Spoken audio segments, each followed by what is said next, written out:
na kwa mijadala zenu. Na tunataka leo tusimame hapa, sio kwa mkutano wa hadhara kama kawaida, kama ule wa Kakamega ama Musalia ama wapi.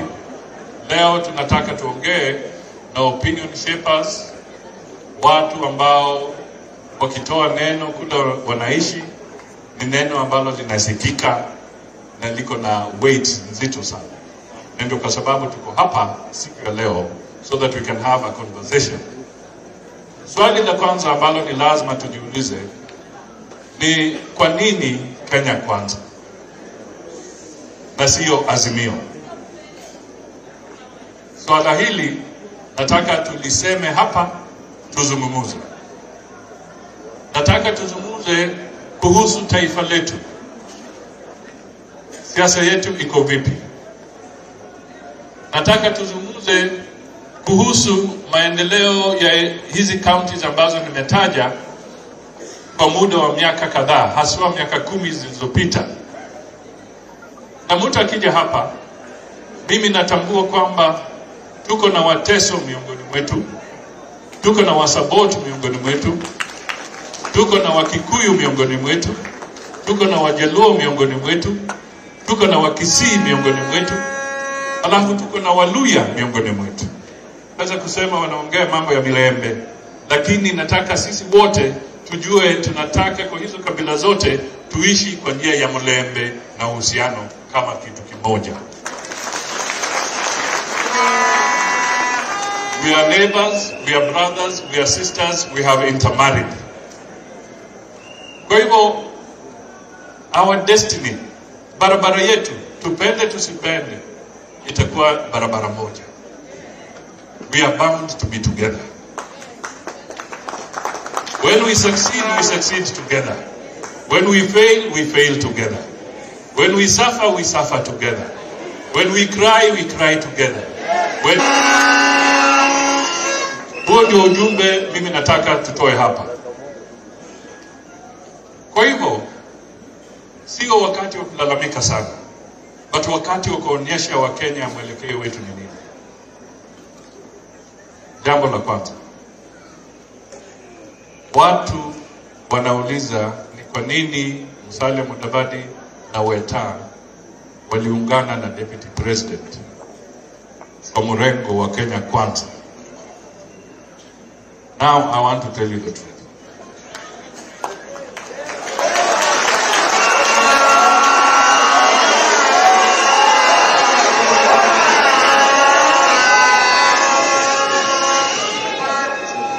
Sisi katika eneo hii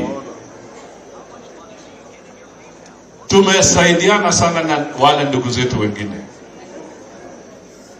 but there have been people who have shown a lot of ingratitude.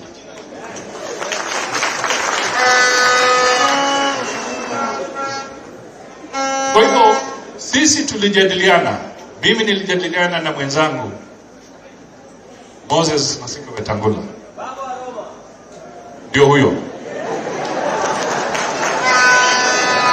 Tukajadiliana, tukasema katika taifa hili tumeona kwamba kuna wachache ambao have been privileged to lead this country, ambao wanafikiri. Tukasema katika katiba yetu tunasema we want democracy, lakini tumeona there is no democracy. Kuna watu wachache wanatumia mamlaka yao, they've had positions of privilege for too long, and they have now become so arrogant that they think they should determine who should be our leaders.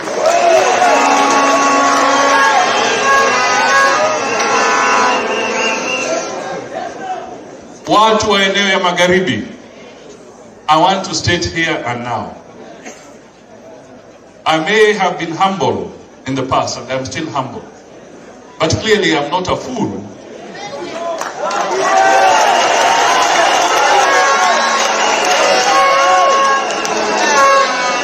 And I'm not about to have a leader imposed on the people of Kenya. Sisi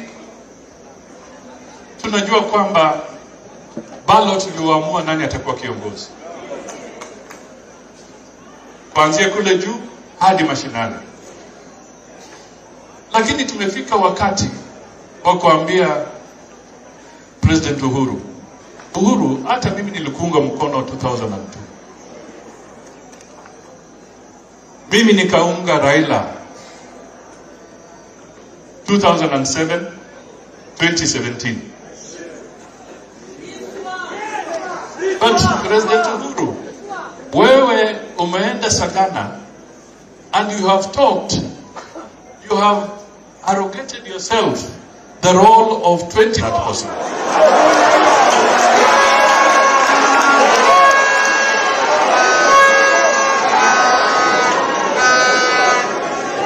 Inawezekana kweli? Inawezekana kweli?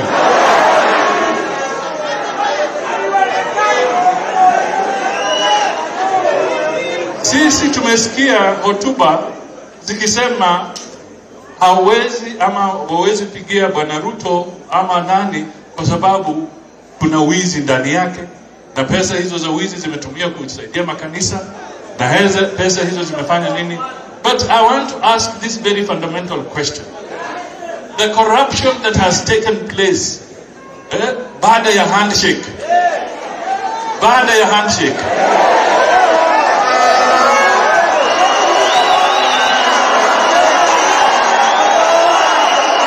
we must ask ourselves, who are the real? Ni nani wezi katika taifa letu?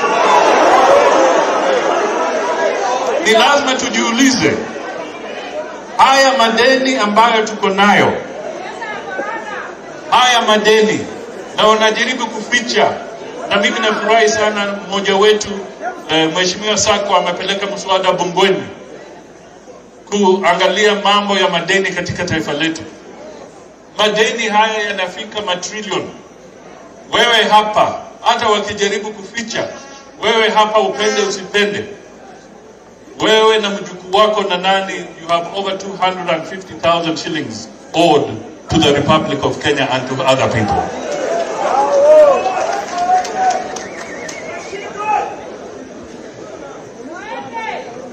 Tunaambiwa kwamba we do not know what we are talking about. Surely, if mtu wa kitandawili anataka kuwa rais wa Jamhuri ya Kenya na anasema tunabweka tukiongea maneno ya leti kama muradi, kama project, na haujui kwamba madeni yale ya juu ambayo serikali inafuliza ndio yale yanaongeza ushuru pale mashinani. Haujui kwamba bei ya gas inaenda juu kwa sababu ya yale madeni. Haujui kwamba ile mazao ya wakulima hawapati yale wanatakana wapate, kama ni wachai ama nini, kwa sababu pesa zao ndio zinalipa madeni yale. Wewe bwana, how do you want to be president and you cannot correlate the public debt to the cost of living of the people of Kenya?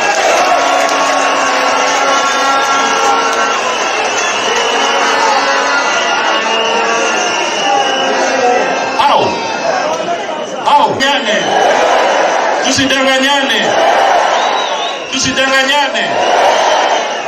Tunapenda mabarabara ndio. Tunataka mabarabara nzuri. Tunataka barabara safi kila pahali.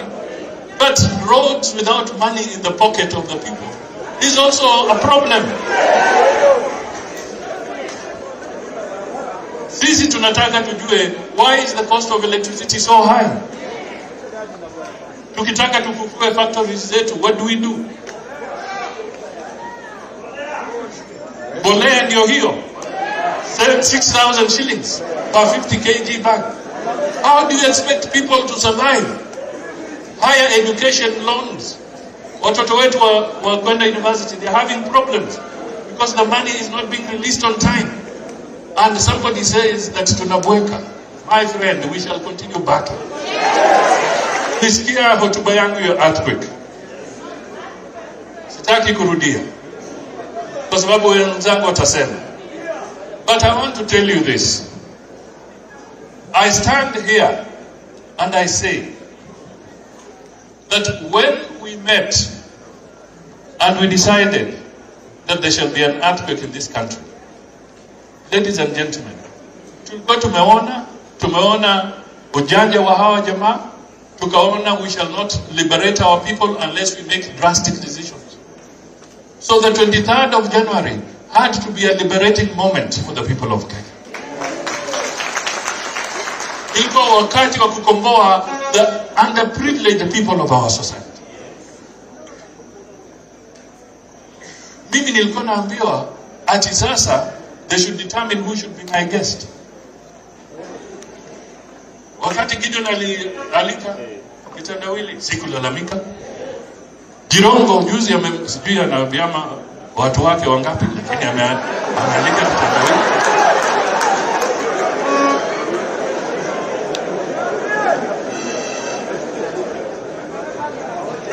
DAP wakafanya hivyo. Lakini wakati mimi nilisema let us also show the difference, na mimi ni mwalike deputy president, earthquake ikaanza.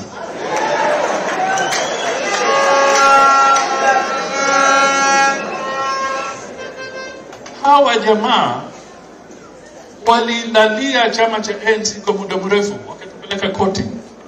Part of early 2020 nilikuwa napambana tu kwa makoti. Baadaye wakaingilia Ford Kenya, apambane kwa makoti.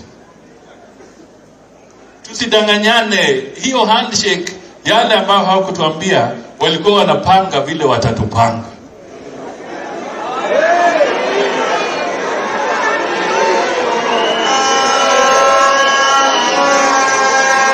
Walikuwa wanapanga vile watafanya nini? Watatupanga. Tumekataa, hatutapangwa. Tunaelewana kabisa. Wameunda vyama, parties to dismember our communities. Parties that have not fulfilled all the requirements of registration, wanawapatia certificate of registration mara moja, wanawapatia pesa, wanasema enda tengeneza delegates conference. And don't be cheated. Tujiulize, out of all those parties, how many members of parliament do those parties have? Kwa hivyo let us not be hoodwinked ati kwamba vyama vingi are lining up to go to Azimio. No. Hiyo ni perception, wanataka watu wadanganyike wafikiri kwamba watu wameenda kule. Mimi nataka tuambie Wakenya wako na Kenya kwanza.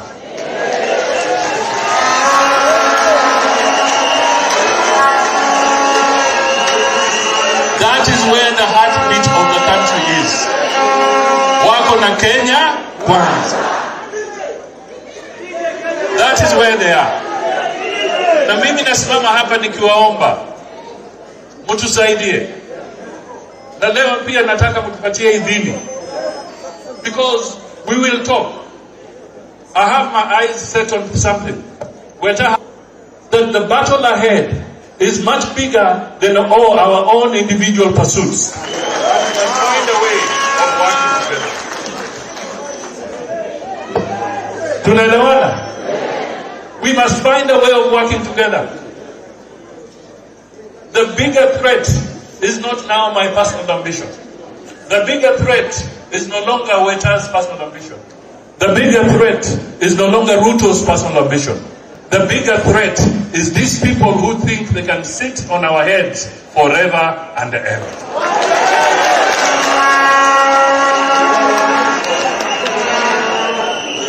Tunaelewana kabisa? Tunaelewana? Tuko pamoja? Tutapigana pamoja? Tutaenda pamoja? Kwa sababu baadaye tukimaliza hapa, mimi naomba yote within our powers that will bring fortune and goodwill to the people of Western Kenya.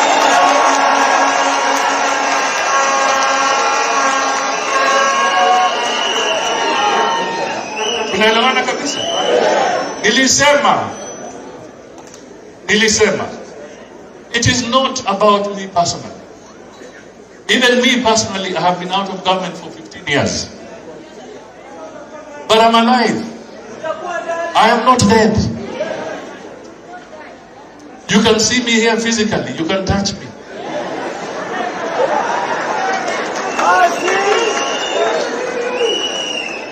But one thing I will never do, and one thing you should never do, is to go in government, any government for that matter, on your knees. Ati kwa sababu tunataka tuingie kwa serikali. Hapana. Sisi kwa Kenya Kwanza hatutaki tu kuingia kwa serikali. Tunataka tuunde serikali. Na tunataka tuunde serikali tukitembea, tukiwa na vichwa vyetu vimesimama imara, sio kwa magoti.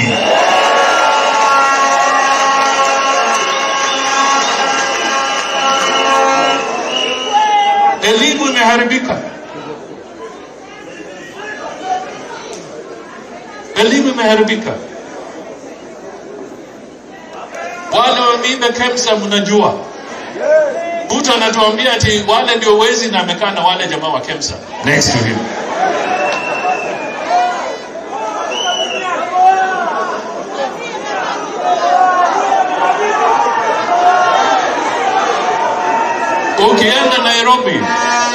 Ukienda Nairobi, si mbaya. Tuna flyover, tuna ile barabara ambayo inapitia nje.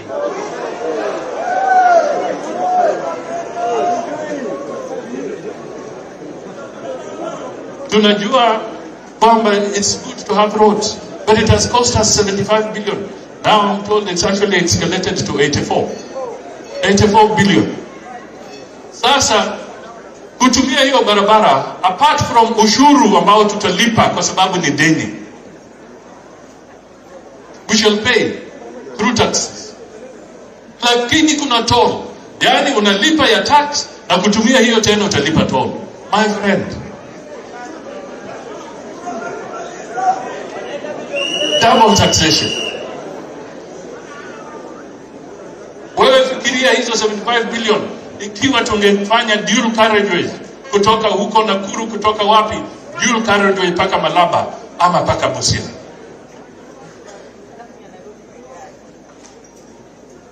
Where are these priorities? Ndugu yetu akiongea, Mheshimiwa Mr. President, where was the scorecard for Western Province?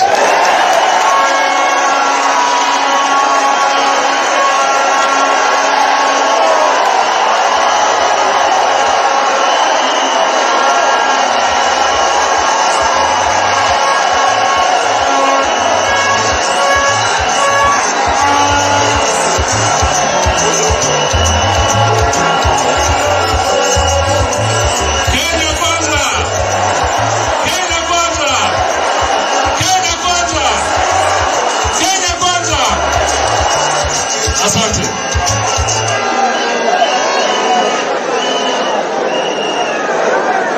Mimi nasema haya.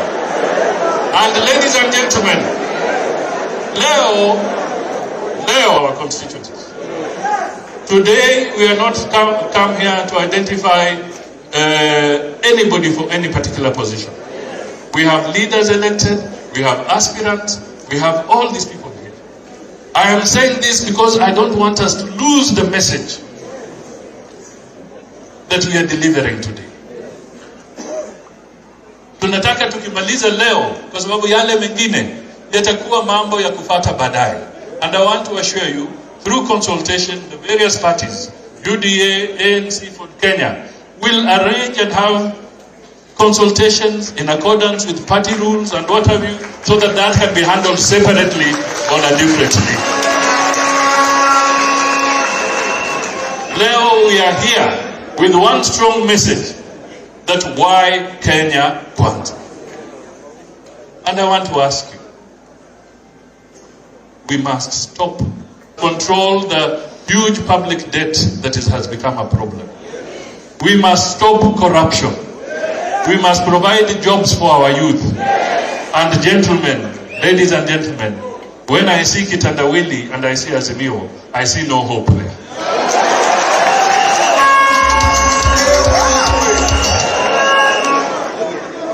I see no hope.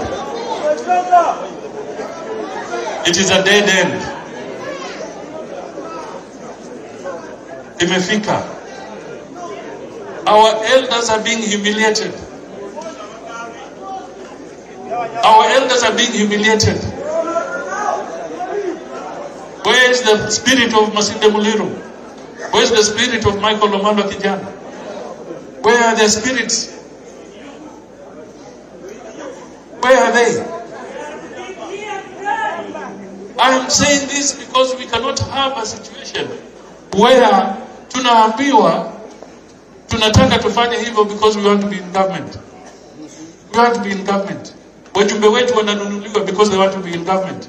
But I want to tell you, ladies and gentlemen, sio because they want to be in government. Wametolewa mafaili.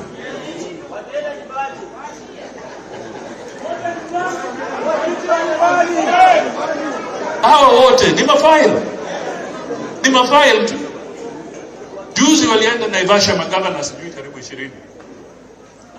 Wote walipoitwa pale walikuwa naulizwa wasaidie mradi wa kitandawilo, project ya kitandawilo na 20 million per governor.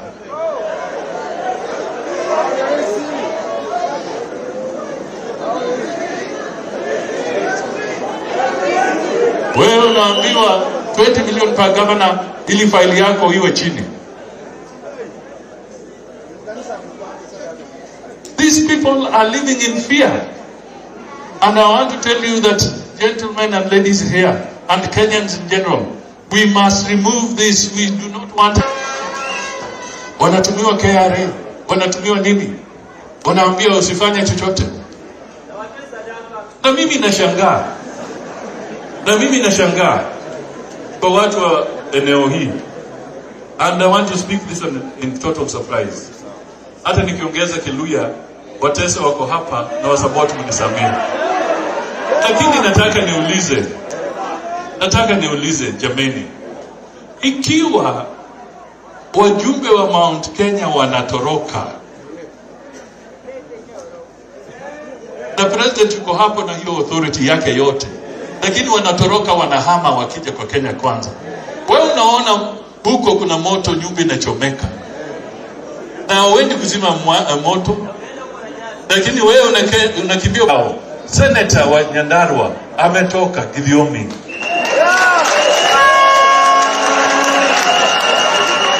Na ametoka baada ya Sagana.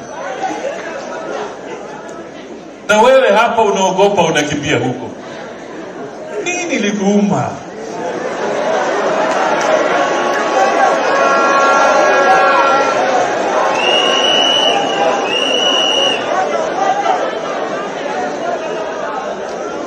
Na sisi tunaambia President Uhuru, if you feel that you wronged Kitandawili and you want to apologize to him the way you are apologizing in Sagana for what you believe you did wrong for him, if you are guilty of any transgressions against Kitandawili, then you do not use us to try and atone for your guilt and your remorse by saying that you shall impose him on the people of Kenya so that you can atone for what you believe you did wrong to him. No.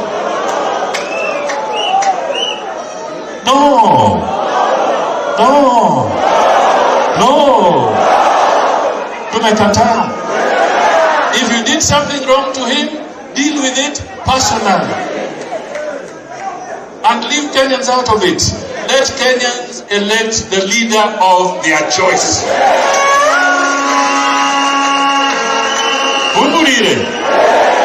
Do you now understand why we say not Azimio? You stand with us. You stand with us. Is this the gospel?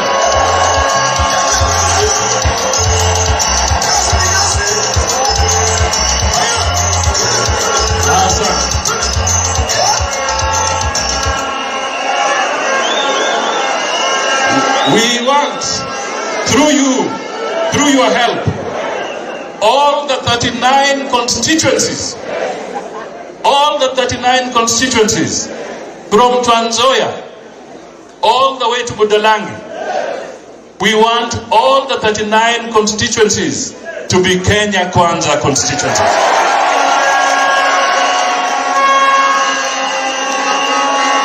We want Kenya Kwanza senators. We want all the women leaders leaders to be Kenya Kwanza leaders. Will you stand with us? Will we deliver? Tutaweza ama tutaweza? Kwa hivyo tunasema ni Kenya Kwanza. Na tukitoka hapa tunataka mtusaidie kule mashinani kueneza hiyo injili kwamba ni Kenya Kwanza. Kwa makanisa ni Kenya Kwanza. Wapi ni Kenya Kwanza? Kwa drinking well ni Kenya Kwanza. Pahali popote tutaenda tunasema ni Kenya Kwanza. Tusimame imara, tutachunga kura zetu, tutakuwa sawa. We must free the people of Kenya from these people who think that we owe them everything. My friend, you in fact owe us so much. You owe us so much. You owe the people of Kenya so much. And now we have said enough is enough. Asanteni sasa.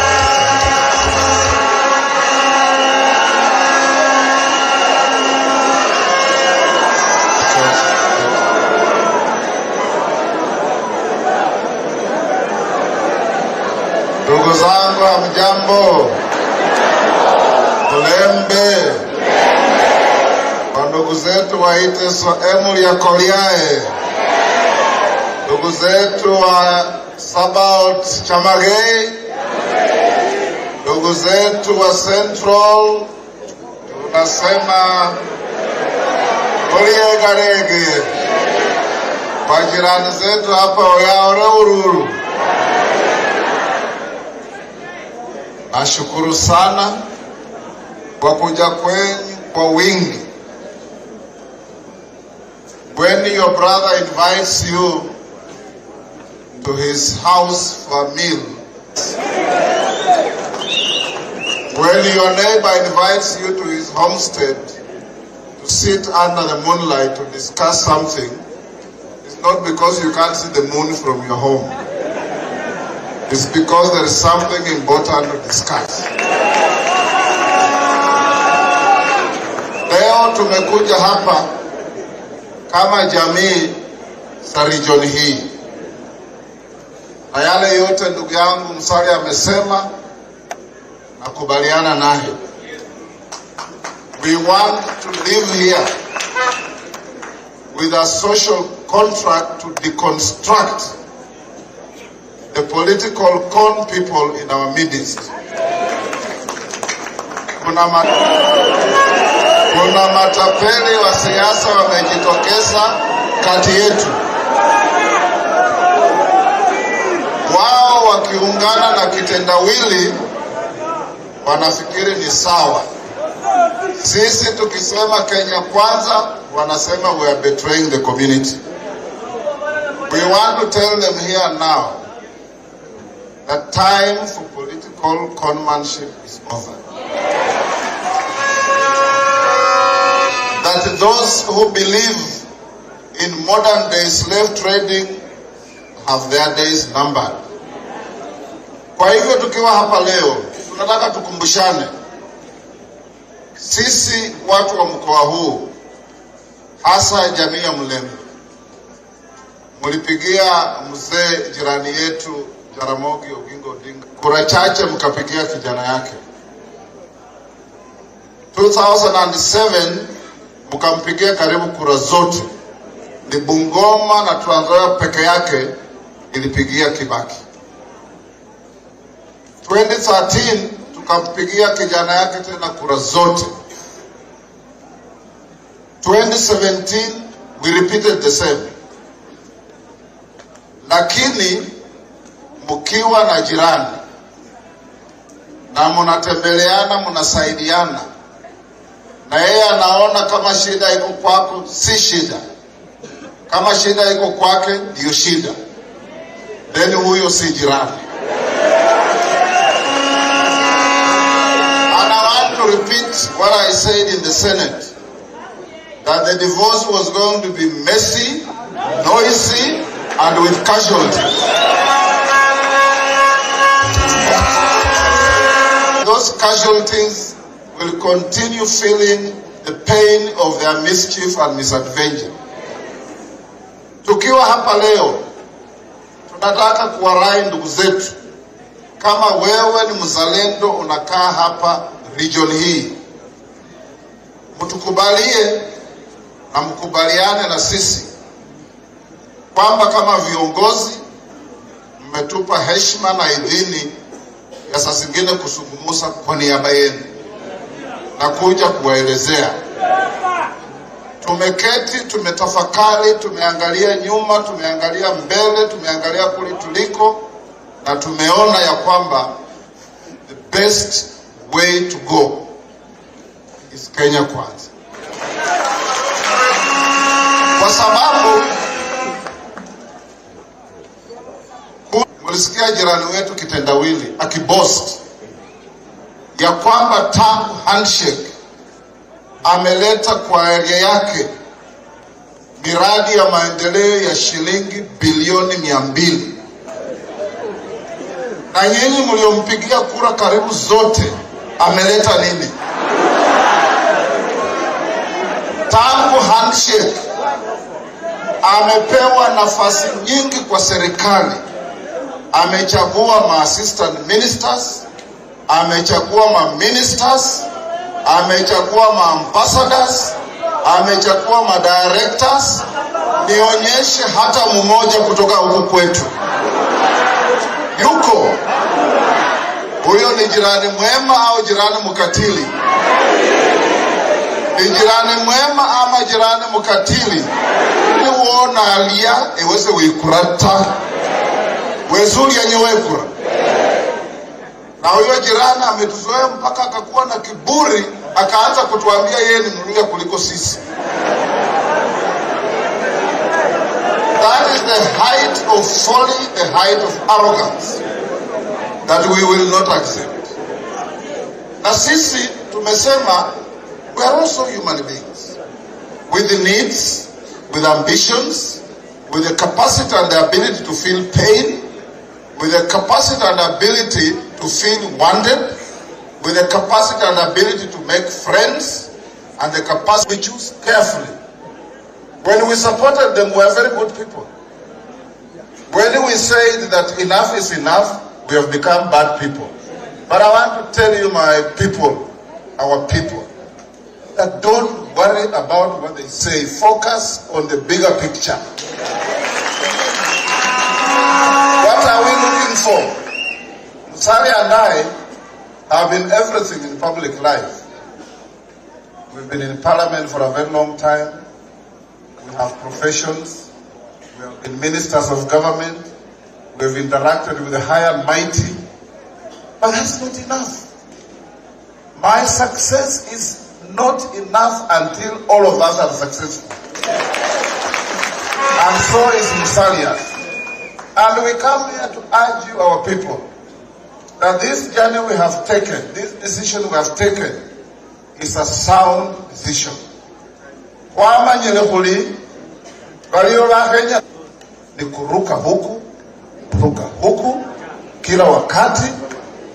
And when you don't agree with them, wanakubandika majina, and they are using the state machine to do their mischief. How on earth do you register to elections without structures, without anything? Unasikia tu chama imeenda NDC. This is called abusing the law. Lakini nyinyi mnaona na nyinyi mnaelewa. Juzi mmeona Rais Uhuru Kenyatta Sagana. If then you must also go ahead and tell us whether that money belongs to your community or to all the communities of Kenya.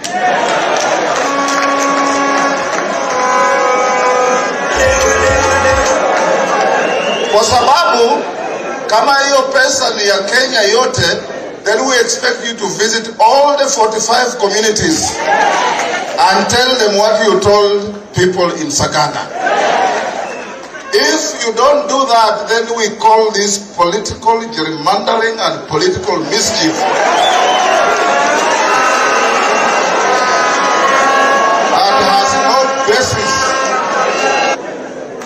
And this is reasoned advice that Kenyans will not accept a puppet and a stooge to succeed you. That Kenyans will not accept you to succeed yourself. And that's why tunawaomba ndugu zetu, na nyinyi si wachache. You have been punching below your weight for far too long as a region, as a community. Now punch your weight. And we shall punch our weight. And those who have been underrating and underestimating us will now feel this weight. Because we can't be a country where one person with one vote arrogates himself the power. This only happens in what we call colonial relics and oligarchs of the 14th century. And we don't have oligarchs in Kenya anymore. We have a Republic of Kenya, with each and every individual, a beggar, mama mboga, mama pima, minister, president, anakura ngapi? Moja.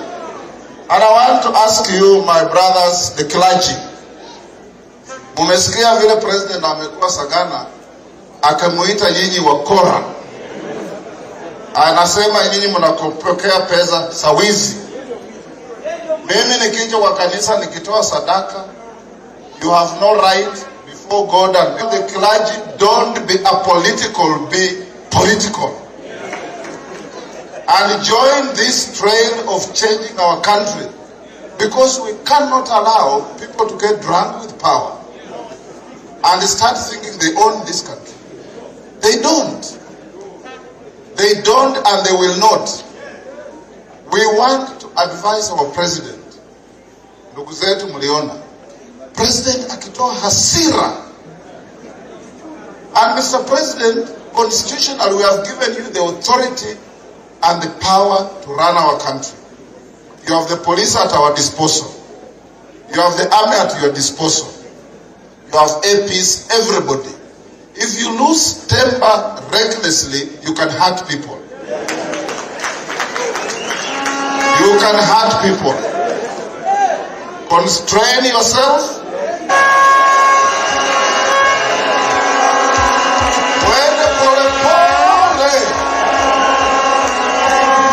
Wachie wa Kenya, Kenya yao.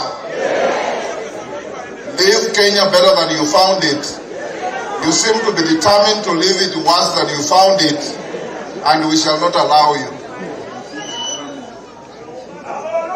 Nataka kuambia ndugu zetu, kuna wengine huko nje wengi, wale wabunge Musalia amesungumzia, yaani bandu befwe enju ya mbili kumulima. Buli mundu alihake lugha, hata kama sindihake page, hata kama kehake page, hata chimbe bake chi lugha. Ewo mujinga kiasikani wingira munjiri yeye. Munde mamai, then you don't deserve to be a leader. And these political auctioneers will always be there. Don't cheat yourself, they will always be there. What is important is what the majority of us are doing. And we call you here, not because we cannot reach everybody else, but we know the multiplier effect from here. Kila mmoja wetu akitoka hapa, ana ushawishi, ana usemi, ana wafuasi, anaweza kueneza injili ya Kenya kwanza.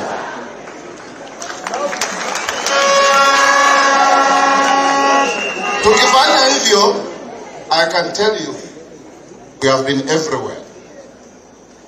President ameita watu wake Sagana, hata alishindwa kuongea nao. Because the world has shifted. The ground has shifted. Tomorrow we are in Nyeri. Glue yourselves on TVs and see what you will see and hear what you will hear. Alafu wabunge wetu, wanasiasa wetu, hata kama si wewe, but the larger picture of the community and the region is good. Please accept and move on with us. Because if you demand that it must be you, and if it is not you, ipasuke, then we will not have a region, we will not have a community, we will not have a country. Kwa hivyo tuketi sawasawa, tuone kama huyu anaweza, because I can tell you without any fear of contradiction that we are going to form the next government.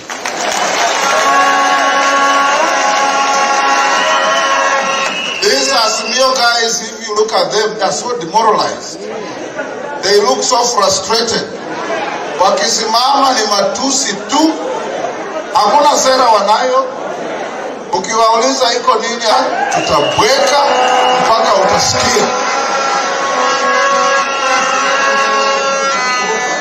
Na monyuka mole aliva lali wakasila wauli. Na hiyo ndiyo tunataka kuambia. Nataka kumaliza kwa kuambia ndugu zangu. There is a great writer who says, the man dies who keeps silent in the face of tyranny. The man dies who keeps silent in the face of oppression. The man dies who keeps silent in the face of marauders, thieves, robbers, and oppressors. We may not be the best, but we are your brothers, and we are ahead of the pack. Give us the confidence, give us the support, give us the prayers, go to the oracles and kneel and pray to our forefathers. Go to the oracles and kneel and pray to our future. And tell them, oh God, this region is as good as any other. Our people are as good as any other. Together with other Kenyans we can. And together with other Kenyans we will. And together with other Kenyans we shall deliver. And together with other Kenyans, Kenya will change. Hapana hiyo kana ni ya ukora ya mamba. We want to go to the plight of our people. Nobody can afford food in Kenya anymore. Mbolea sisi hapa ni wakulima. Last year was 3,000, now it is 6,500. It's going to 7. Alafu kuna mzee mmoja hapa anajifunga minyororo kwa shingo kila wakati.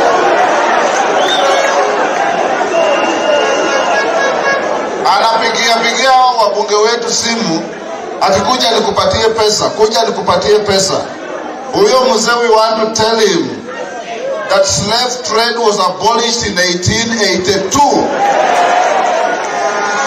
And it will never be allowed again. Everybody in this region has the right and they know who their leaders are. With respect and with equity and with equality. Kama ni mbaya, ni mbaya. Tunakubaliana?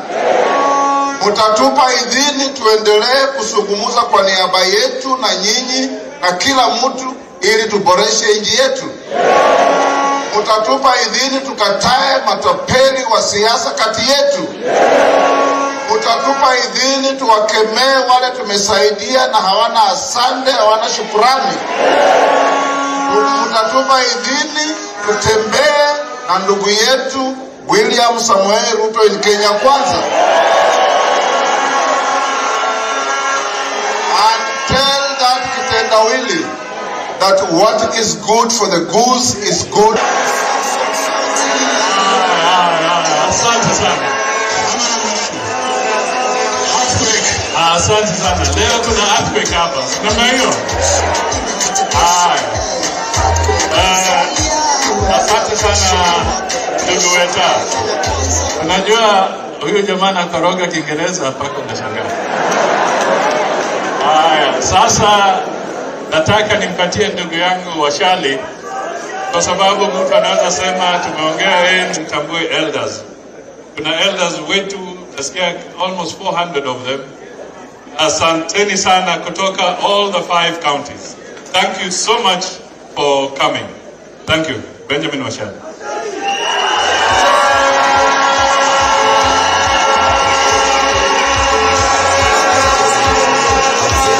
Thank you. Asanteni sana. Basi ndugu yetu mkubwa party leader wa ANC aliye pia mwenyeji wetu siku ya leo, ndugu yetu Musalia Mudavadi, ndugu yetu Moses Wetangula, party leader wa Fort Kenya, na delegates wote kutoka eneo hili la Western, hamjambo? Salamie kwa hewa, hamjambo? Harambee! Basi mimi yangu yatakuwa machache sana. Kwanza, singekaa hapa.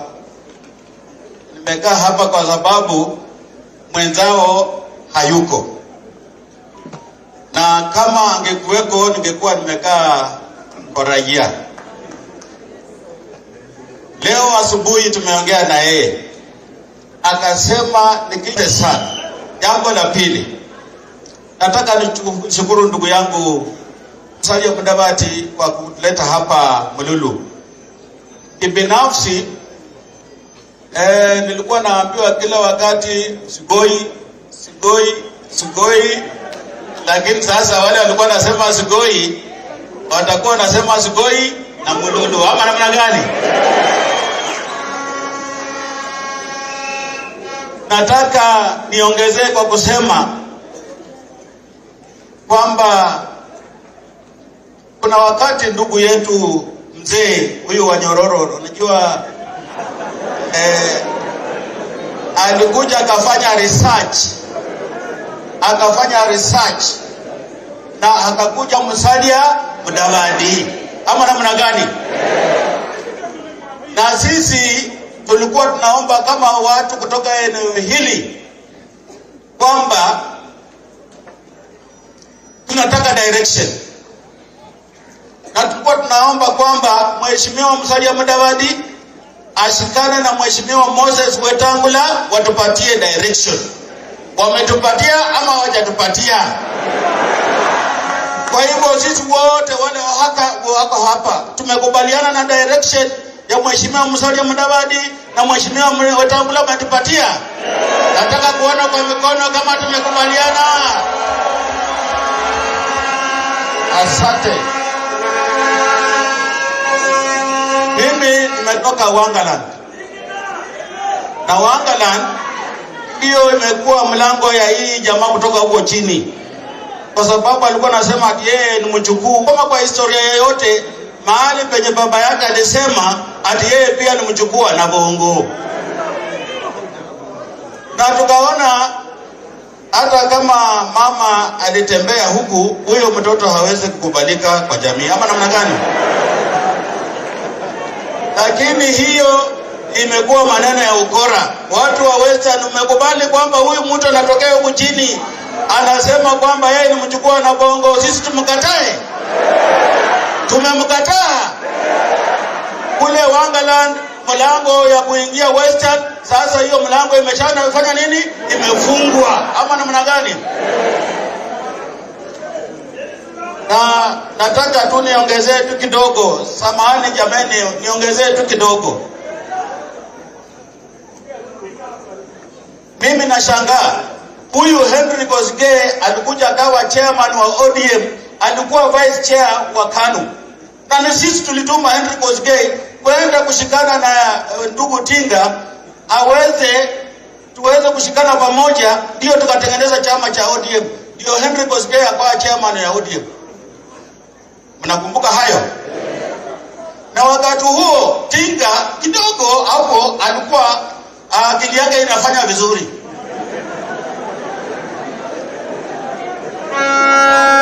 Sisi wote hata tukiwemo na naibu wa rais, sisi wote tulikuwa kwa KANU, na tukasema tuende tusaidie hii jamaa, anaonekana yuko na akili mzuri. kwa sisi wote wale walikuwa kwa KANU, ule mwenye alikuja siku 3 na akarudi alikuwa mheshimiwa. Angemsaidia wakati huo, wakati ile Tinga alikuwa na akili timamu. Ama namna gani? Kama Tinga angekuwa hapa, angekuwa ama analala usingizi kufufu.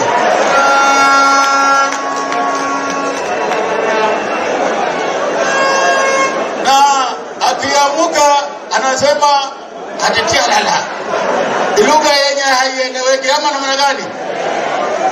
Mimi ile swali nauliza Mheshimiwa Uhuru Kenyatta, kama kuna wakati mmoja nitakuja kuomba msamaha. Kuna wakati nitakuja kuomba msamaha. Kama kweli Mheshimiwa Uhuru Kenyatta alitaka kusaidia Tinga na alitaka kusaidia nchi hii, mbona hakusupport Tinga mwaka wa 2007 wakati ule alikuwa macho na akili timamu? Leo hii jamaa ameanza kulala, ndio Uhuru mwenyewe anataka kusaidia yeye. Mimi nauliza swali kwa sababu yeye ndiye anataka kunominate. Kazi haifanywi kwa barabara, kazi haifanywi kwa mkutano, kazi inafanywa kwa ofisi. Sasa mimi ile swali nauliza, ikiwa Tinga analala mbele ya watu, akifika kwa ofisi yake na amebaki mtu mmoja, atalala kiusingizi kiwango gani?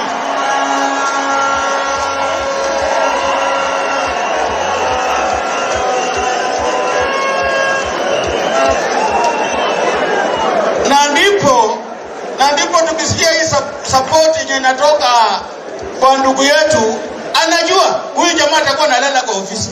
Sasa ile swali tunajiuliza, je, yeye anataka kufanya kitu gani kama Tinga analala? Lazima tuulizane maswali. Ama namna gani?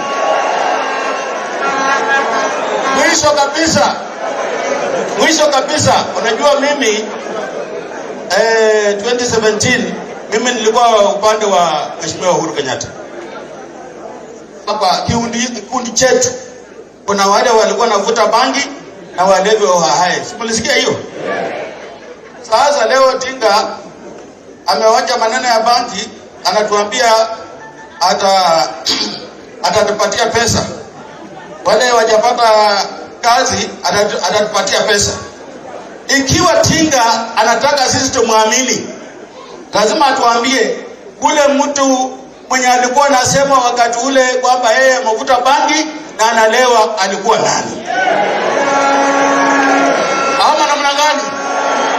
Lazima atuambie, ikiwa kwa sababu kiongozi, a leader, you must be accountable on what you say and what you say anytime. Wakati ule alikuwa anasema sisi wale watu walikuwa kwa Jubilee tulikuwa tunavuta bangi na tulikuwa tunalewa ovyo. Sasa ikiwa Tinga anataka tumwamini kwa yale maneno anasema leo hii, tunataka pia atuambie, yule atuambie mtu akivuta bangi inakaa kwa kichwa kwa muda mgani? Kwa sababu kuna bangi nyingine inakaa miaka 20, kuna bangi nyingine inakaa miaka 40, na kuna bangi nyingine inakaa mpaka mlele ukufe. Sisi watu ya Western tumeshikana nyuma ya Mheshimiwa Musalia Mudavadi na Mheshimiwa Wetangula.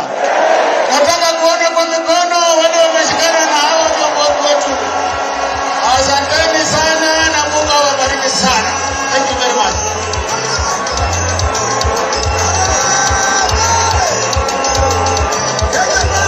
Haya, asante sana.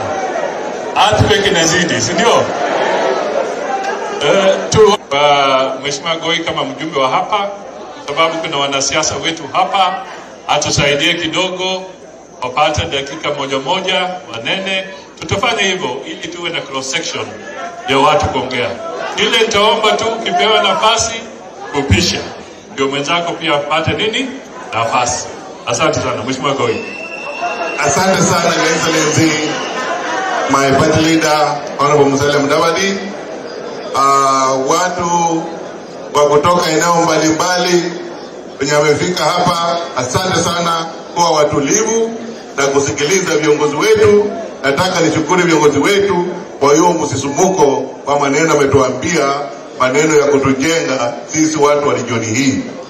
Hapa Mimi naitwa Alfred Agoi, mbunge wa Sabatia, na kwa mapenzi ya Mwenyezi Mungu na watu wa Vihiga, gavana Vihiga County August. Tuko hapa, tuko nyuma ya Mheshimiwa Musalia Mudavadi na Mheshimiwa Moses Masika Wetangula kwa lile jambo walichukua kufanya kazi na Dr. William Samoei Ruto katika coalition ya Kenya Kwanza. Tunakubaliana? Nataka watu wajue kwamba hapa tuko na zaidi ya watu 5,000 kutoka constituencies 39 constituencies, na tulikuwa na zaidi ya watu 150 kutoka kila constituency, na mmekusanyika hapa. Na hao watu 150 walikuwa watabaka mbalimbali, walikuwa opinion leaders, church elders, people with disabilities, na wengine wote wenye wanatakana kusema maneno ya kusikika pale wanarudi. Kwa hivyo wakati huu tunataka tukue na inasema nataka niombe mtupatie masikio, viongozi wengine wakuje wanene kidogo kwa dakika moja, watuambie wana na maneno ya party leader Musalia Mudavadi na Moses Wetangula ama la. Tukitoka kwa hapo tutaenda tena kwa MCS, watapeana opinion yao, na tukitoka kwa MCS tutaenda kwa selected opinion leaders from different cadres, wataongea, alafu tutasoma Mululu 1 declaration, si ndio? Na kwa ufupi, kabla sijaita watu waheshimiwa wenzangu, nataka mimi kusema mimi ni mfuasi wa Musalia Mudavadi kufa na ku. Mudavadi akisema left naenda wapi? Akisema right naenda wapi? Akisema forward march nafanya nini? Sasa Mudavadi wamekaa na Wetangula, wote ni viongozi wangu na wafuata vile nimesema. Na kwa sababu amesema sahihi maneno, amesema yote, mimi nimekubaliana nayo 100. Nataka nione kwa mkono wale mko hapa. Asante sana. Na kwa ufupi, nataka sasa tuseme vile viongozi wetu wametuambia, wanataka viongozi wote wakuwe kutoka kwa mrengo wa Kenya Kwanza. Kuanza na governor, mpaka senator, mpaka woman rep, mpaka MP, mpaka MCS. Namna hivyo. Na tunataka tujue, tukitaka tupate hiyo, adui wetu ni nani? Adui wetu ni ODM, na ile mpango yake wa kando DAP Kenya, si ndio? Kwa hivyo muongee na watu wetu, mwambie wakiona chama cha ODM eneo hii ama chama cha DAP Kenya eneo hii, waambie hao hawatakikani hapa, sisi wote tuko Kenya. Kwa hivyo, na nyinyi mlifanya kazi nzuri. 207 ODM ilikuwa tuko na mbunge mmoja peke yake. Kakamega wabunge wawili. Tunataka ikifika 2022 August, hatutaki kusikia mbunge wote wa ODM. Hatutaki kusikia gavana wote wa ODM. Hatutaki kusikia woman rep wote wa ODM. Hatutaki kusikia senator wote wa hata MCA wote. Tunataka wakuwe hakuna ODM, wote wakuwe Kenya. Kwa hivyo mimi nataka kupatia nafasi, nataka nianze na Mheshimiwa Sakwa Bunyasi, kuja karibu hapa dakika moja tu useme mambo yako kutoka Busia. Mheshimiwa Sakwa Bunyasi. Makofi kwa Sakwa Bunyasi.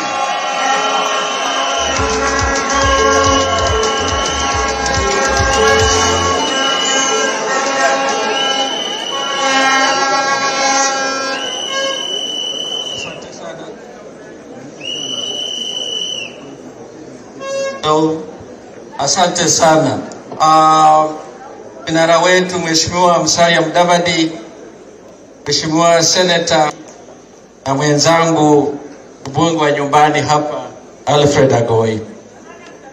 Kwanza kabisa, mimi naitwa Sakwa Bunyasi, natoka Nambale, na alivyosema mwenzangu, kwa majalia ya Mungu August takuwa governor wa Busia County.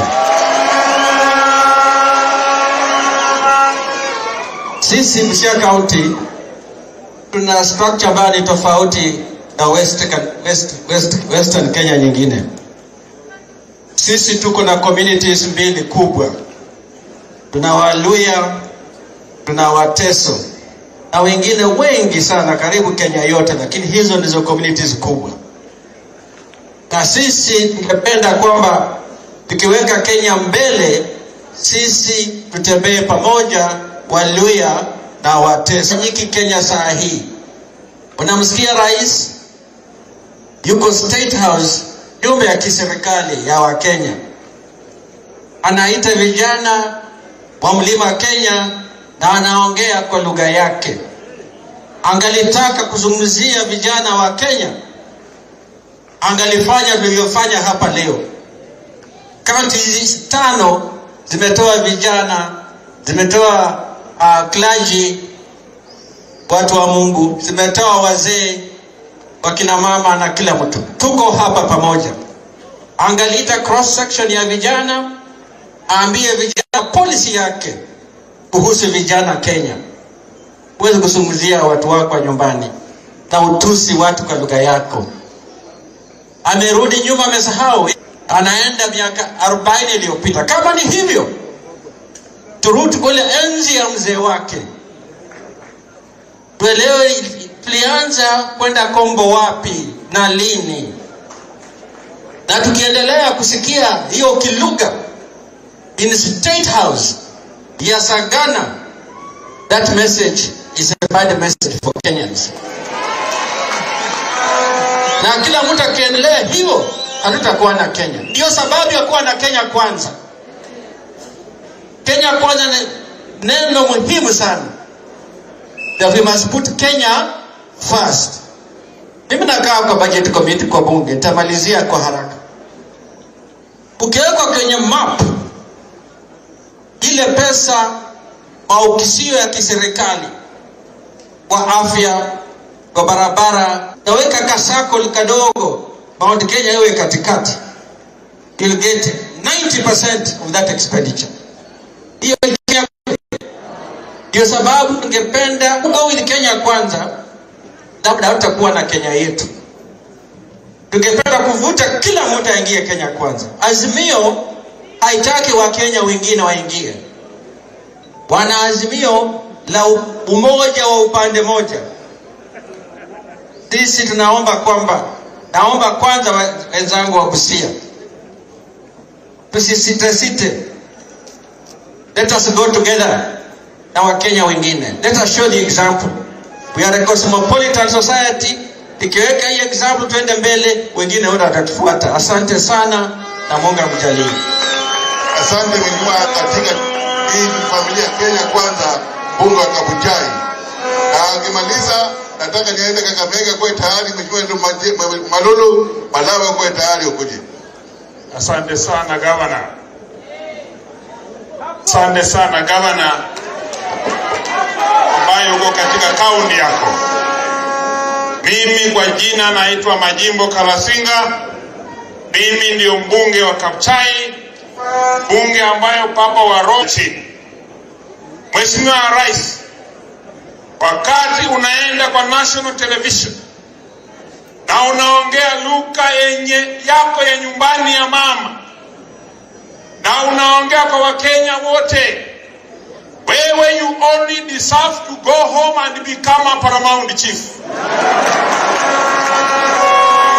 Jambo la mwisho, Mheshimiwa Musalia uko hapa, Mheshimiwa Wetangula uko hapa, Mheshimiwa Dr. William Ruto ako mbele yenu hapa. Nyinyi wote watatu, Mheshimiwa Dr.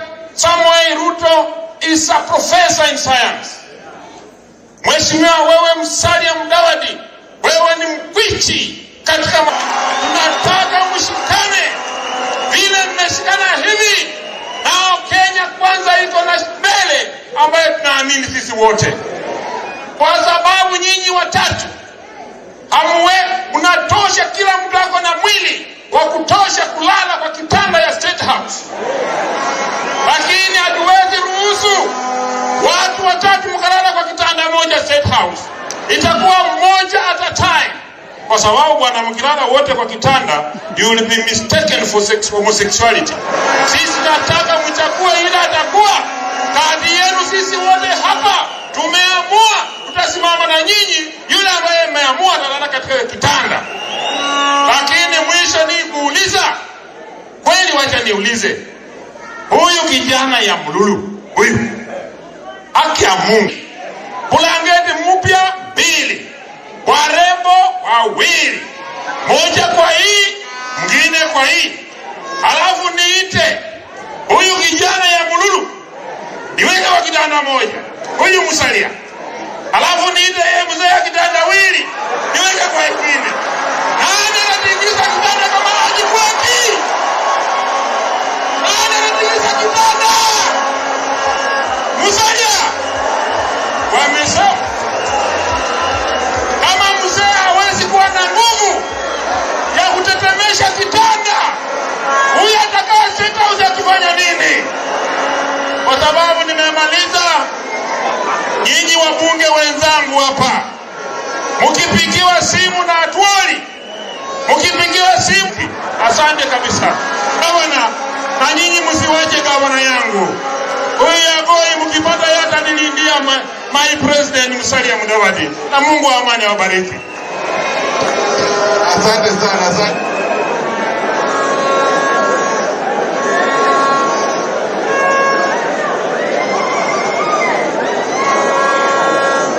Mbunge wa Malava, rafiki yangu Mheshimiwa Malolo Injendi, hoja na mimi. Karibu Mheshimiwa Malolo Injendi, dakika moja.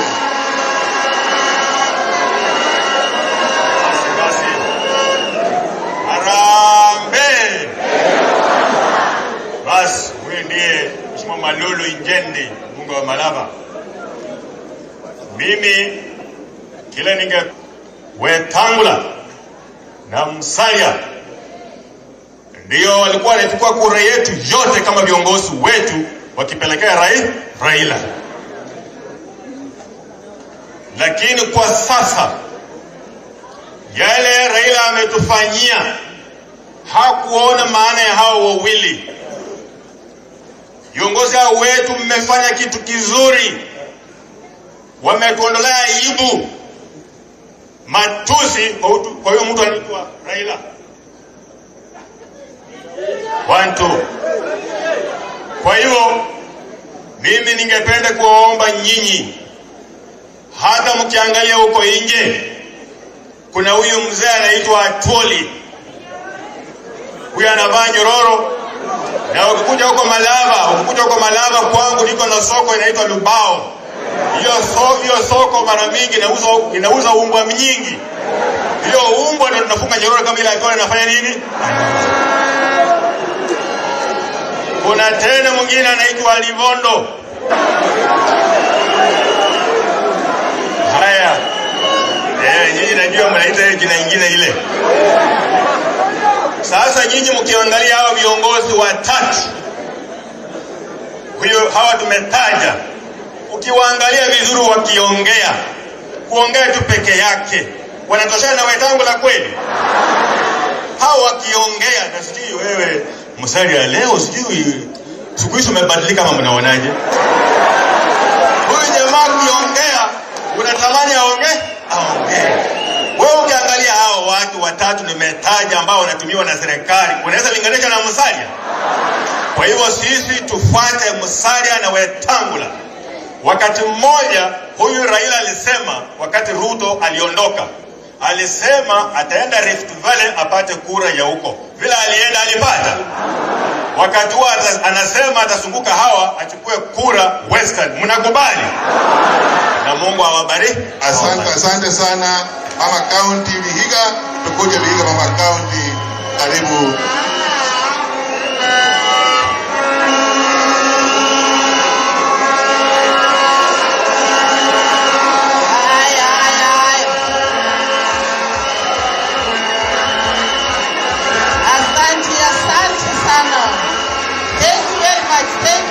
Mama, asanteni sana. Leo ni asemaye kesho ni watu wa mkoa wa Magharibi, watu wa Western, tumekusanyika hapa siku ya leo na tumesikia vizuri His Excellency Musalia Mudavadi akituambia kwa unaga ubaga, kisababu tulituma yeye aende kutafuta marafiki, na amelete rafiki ambaye anaitwa Ruto.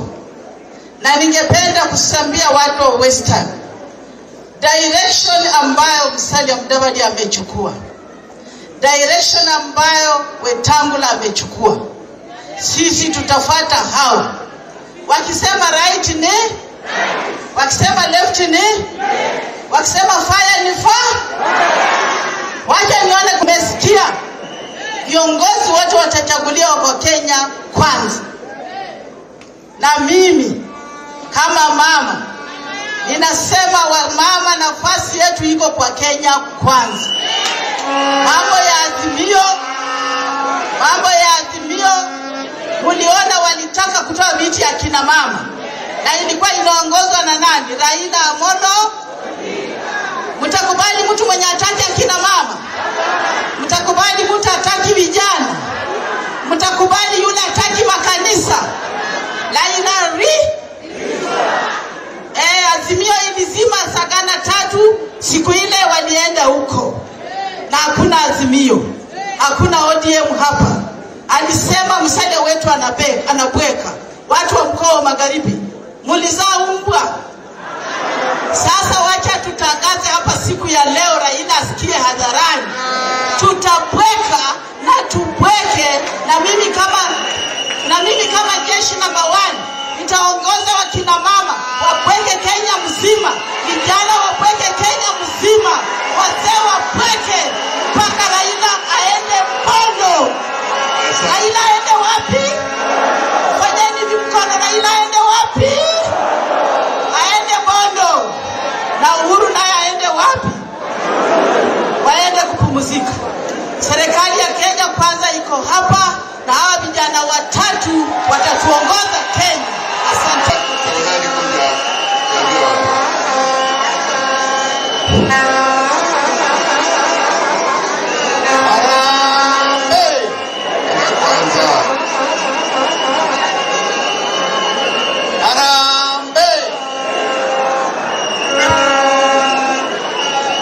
Mheshimiwa Musalia Mudavadi,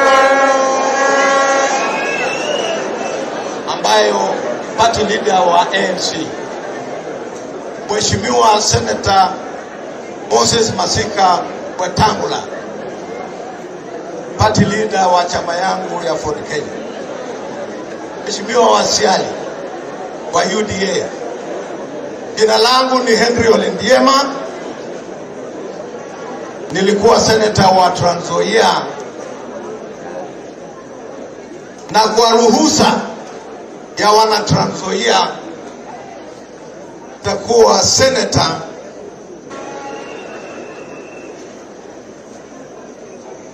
Kwanza kabisa nataka kupongeza viongozi hawa wetu wa Kenya kwanza kwa uamuzi yao kwa niaba yetu kuungana na kuweka sisi pamoja kwa mambo ya uongozi wa nchi yetu. Nchi yetu, tusidanganyane, iko na shida nyingi. There are political problems, there are economic problems, na hata legal problems. Shida nyingi hazi. Na tukiangalia mbele, we cannot continue doing the same things every year and expecting better results. Hawa viongozi mimi ninawajua. William Samoei Ruto, yeye ni kama profesa, ijapokuwa profesa ya mambo ingine, lakini vile vile ni profesa ya siasa. Mkubwa wangu Mudavadi, ulifanya na yeye huko treasury akiwa minister. mimi nikiwa ofisa hapo chini, nathibitisha anaelewa mambo ya uchumi sawa sawa. Yeye ndio dawa ya uchumi. Amechota Kiingereza hapa kidogo, hiyo sio yote, kidogo tu. Yeye ni wakili, yeye ni diplomat. Hao wakiwa watatu watatoa suluhisho. They will give us political solutions, economic solutions and diplomatic solutions. Harambee! Tunaunga hao mkono. Mwisho, nawashukuru kwa sababu mumeweza kuungana kwenu. Vyama vyote tatu imeunganisha jamii zote za eneo hili, kanda hili la Kenya. Wakalenjin, Wateso, Waluo kadhalika. Tuko kitu kimoja. Tuendelee kukaa pamoja katika nyumba hiyo yetu mpya ya Kenya Kwanza. Bila shaka tutafaulu kushinda shida ambayo inakumba wananchi. Asante, Mungu awabariki. Haya, asante sana. Na karibisha rafiki yangu mbunge wa kwanza Ferdinand Wanyonyi, Simba ya Fort Kenya. Karibu sana.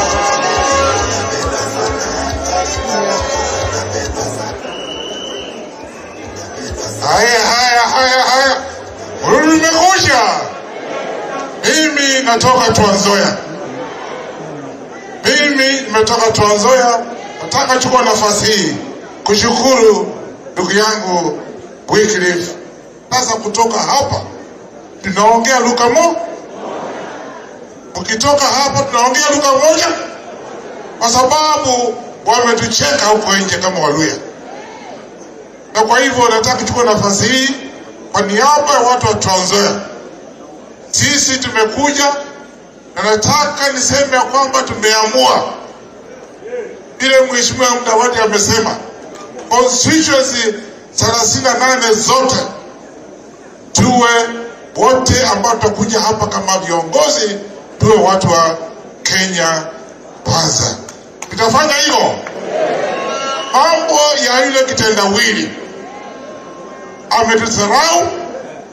Nataka niseme ya kwamba wale ambao labda hamjui, ndiye ameharibu Fort Kenya, ameingilia ANC akitoa pesa kidogo kidogo. Na kwa hivyo akaanza na Mheshimiwa Babu wa Roma, akatoa kama alikuwa leader wetu wa whip, akamtoa.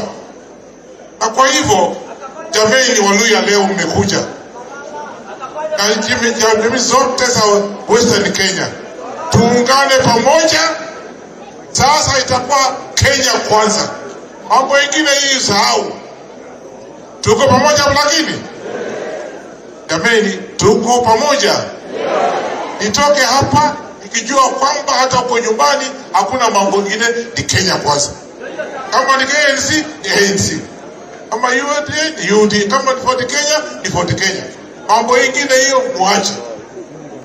Naongea kwa huzuni kwa sababu tumeumia. Huyu amekuja juzi akaleta chama kingine ya inaitwa DAP. Yaani ndio sasa naingilia ndani kuharibu Fort Kenya. Umetoka Vihiga, umetoka Kakamega. Hatutaki kusikia hiyo kitu inaitwa Mbolea. Mbolea ni kitu imeoza. Haona mlangani. Usiingie huko afadhali. Kwa hivyo nataka tu nione kama tuko pamoja hapa. Nikisema harambee mnasema nini? Kenya Kwanza. Nikisema Kenya Kwanza mnasema nini? Uchumi bora. Uchumi bora. Harambee! Sijasikia bwana. Nimekasirika sasa. Harambee! Kenya Kwanza. Kenya Kwanza. Uchumi bora. Asanteni sana tuonane. Nashukuru sana. Thank you sana. Next Madam Honorable Mary Emase, mbunge mtarajiwa wa Teso South, Busia County. God is good and all the time. Harambee! Harambee! Asanteni sana. Mimi naitwa Mheshimiwa Mary Emase, aliyekuwa mbunge wa kwanza wa Teso Kusini na pia mbunge mtarajiwa mwaka. Imekuwa ni pendekezo letu kama viongozi. Nakumbuka ile wakati wa 11th Parliament ilikuwa ni pendekezo letu kuona kwamba mumeungana kwa Mheshimiwa Mudavadi na Mheshimiwa Wetangula. Kwa hivyo leo nafurahi sana because it has come to pass. Mimi vile mnavyojua, mimi ni mfuasi wa William Samoei Ruto UDA. Nikipita Busia wanasema Ruto ndio huyo anapita. Kwa hivyo lakini leo hii kwa vile tumeungana pamoja, you are my principles and we are going to listen to the direction that you are giving us as a community. Kwa hivyo sisi kama foot soldiers kule mashinani tutatoka hapa, tupeleke ujumbe, tuuze candidates wetu. Aspirants, hebu mnionyeshe mikono. Tuende ground, nakubaliana tunaenda kuuza candidates wetu. Na pia tunaenda kuelezea wananchi, na tumewaelezea tayari ya kwamba punda imechoka. Tumewaelezea tayari politics is about interest. Tumewaelezea kwamba the Western region kwa muda mrefu tumepiga kura ambao inapotea.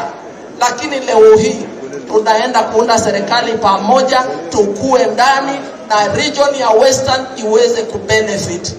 Tutufue viwanda yetu ambao imeanguka. Simumia zimeenda chini. Webuye pepa mill zimeenda chini. Tukiwa na viongozi wetu hao wawili ndani ya serikali, hizo viwanda zote zitafufuliwa. Sio vijana wetu watapata kazi. Asanteni sana, Mungu awabariki. Mheshimiwa Kiwai, Mheshimiwa Vihiga constituency, karibu salamia viongozi principals na weka commitment yao kama utaenda na sisi. Meantime kuna mtu anapoteza kipande yake, Redlands Otieno. Kama karibu kuja hapo uchukue kipande yako. Asante sana. Your Excellencies, all protocols observed. Vile meambiwa, mimi naitwa Kagesi, mbunge wa Vihiga. Na leo tumekuja hapa, tumesikia mambo kutoka kwa wakubwa wetu. Me, I have only one message, and it's a message of appreciation. My first message of appreciation is to you, our two leaders. I stand here, mmetutembeza, alafu tumefika kwa what they call a crossroad. Alafu ukifika crossroad, you can either go left, right or forward. Mmetuonyesha njia. All I'm saying is that tutakuwa na nyinyi because we are proud of the status you made Western proud. My second appreciation is to these people. Wakati is exactly a month, my party leader, since your earthquake. Now, when the earthquake came, we were on red. Na ikabidi tuje tuongee na hao watu wetu. Na immediately tuliongea nao, I saw the lights turning to amber. Then after 1 week, the light is now green. Thank you very much because mmesikia mambo yetu and we are very happy.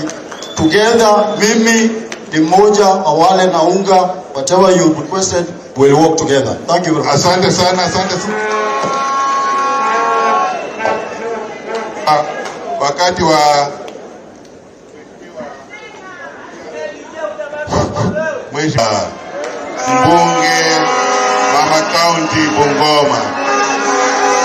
Basi mama anapokuja polepole, mama county anapokuja polepole, kuna jamaa anaitwa Richard Chagane amepoteza vifungu zake za gari KDD 392B aina ya Mazda. Alafu tuko na kitambulisho hapa ya Redlands Otieno. George kwe kwangu. Karibu mami. Asante. Harambee!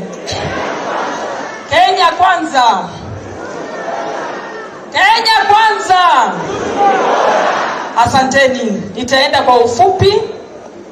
Principals wetu ambao wako mbele yetu, akiwemo ndugu yetu mkubwa Mheshimiwa Musalia Mudavadi, ndugu yangu kutoka nyumbani ambaye tunamuita Papa wa Roma, Mheshimiwa Moses Masika Wetangula, na ndugu William Samoei Ruto ambaye ako hapa represented.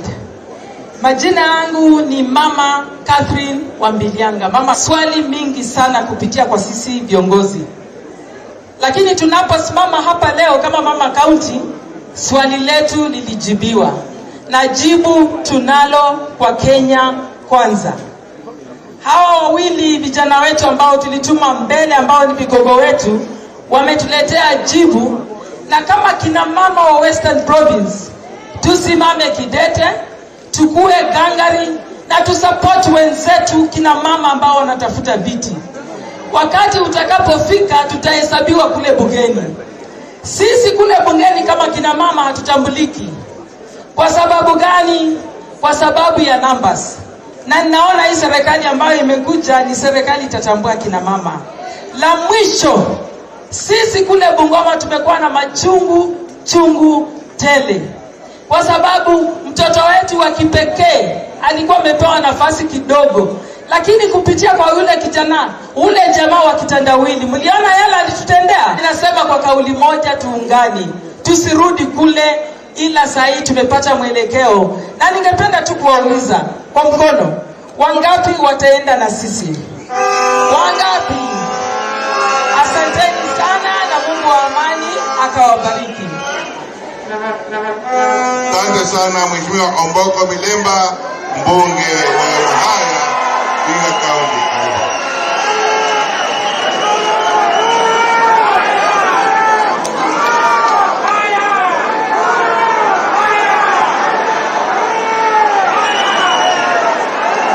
Mheshimiwa Omboko Milemba anapokuja polepole, Rylands Otieno njoo chukue kitambulisho chako, alafu yule ambaye amepoteza gari KDD 368 ya Mazda njoo chukue ufunguo.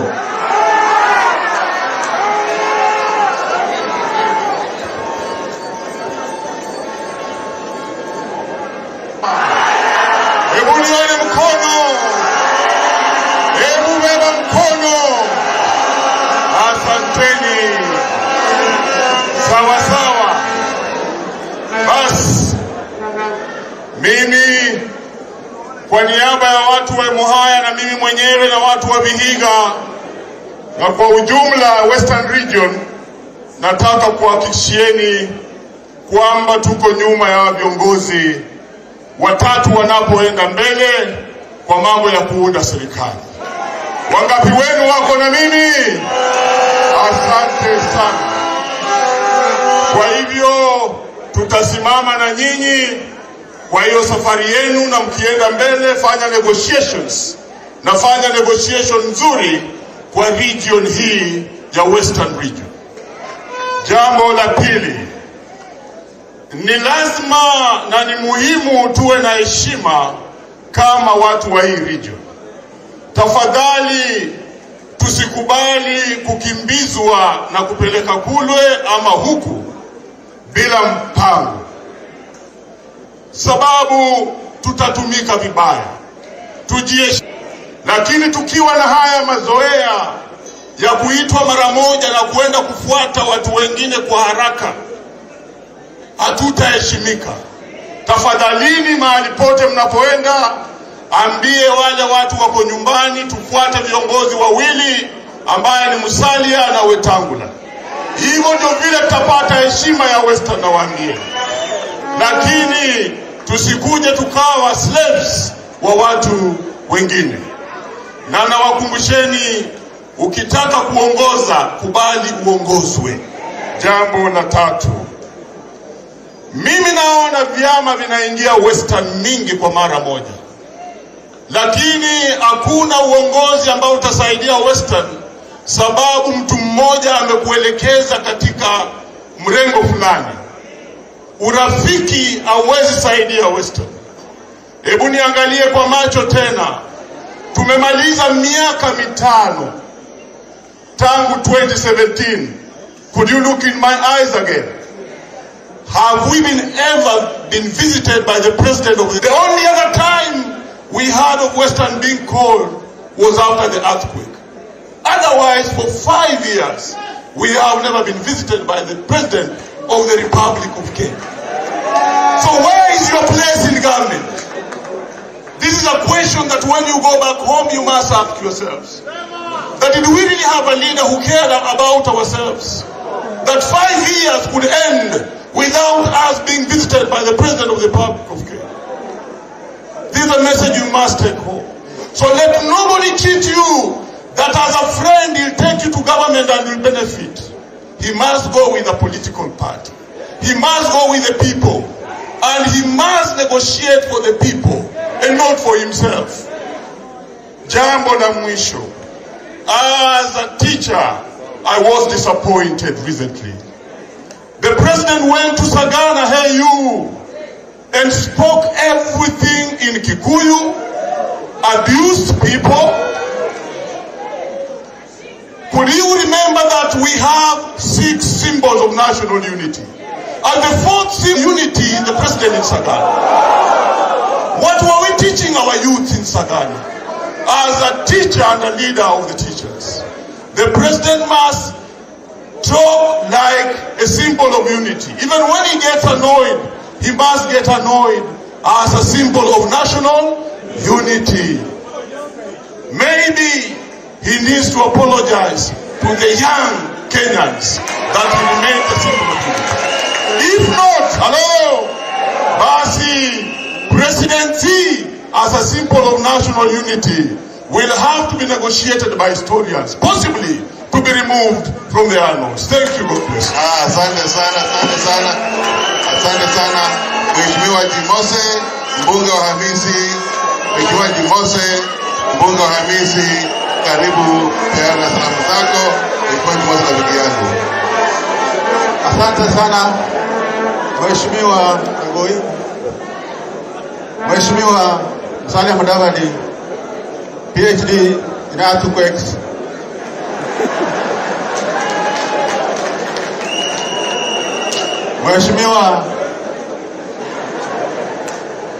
Mheshimiwa, there is something called loquacious grandatization. Mheshimiwa Washirali, PhD in sugar analysis.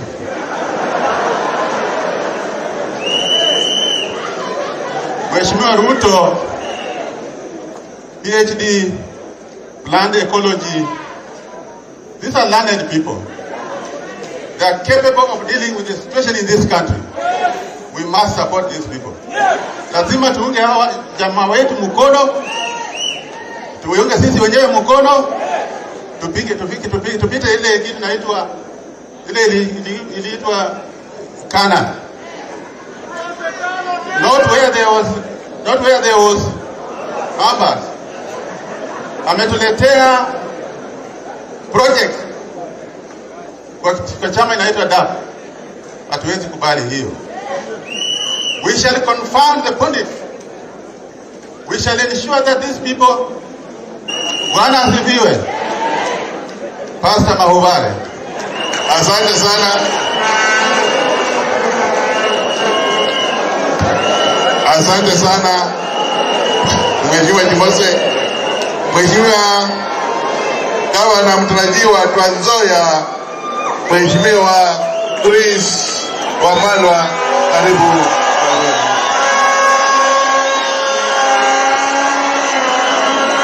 Haya, Harambe. Basi sisi tumekuja hapa siku ya leo kama Kenya Kwanza. Na mimi kwa majina naitwa Chris Wamalwa, mbunge wa Kiminini, na panapo majali yake Mwenyezi Mungu Gavana wa Trans Nzoia 2022 August.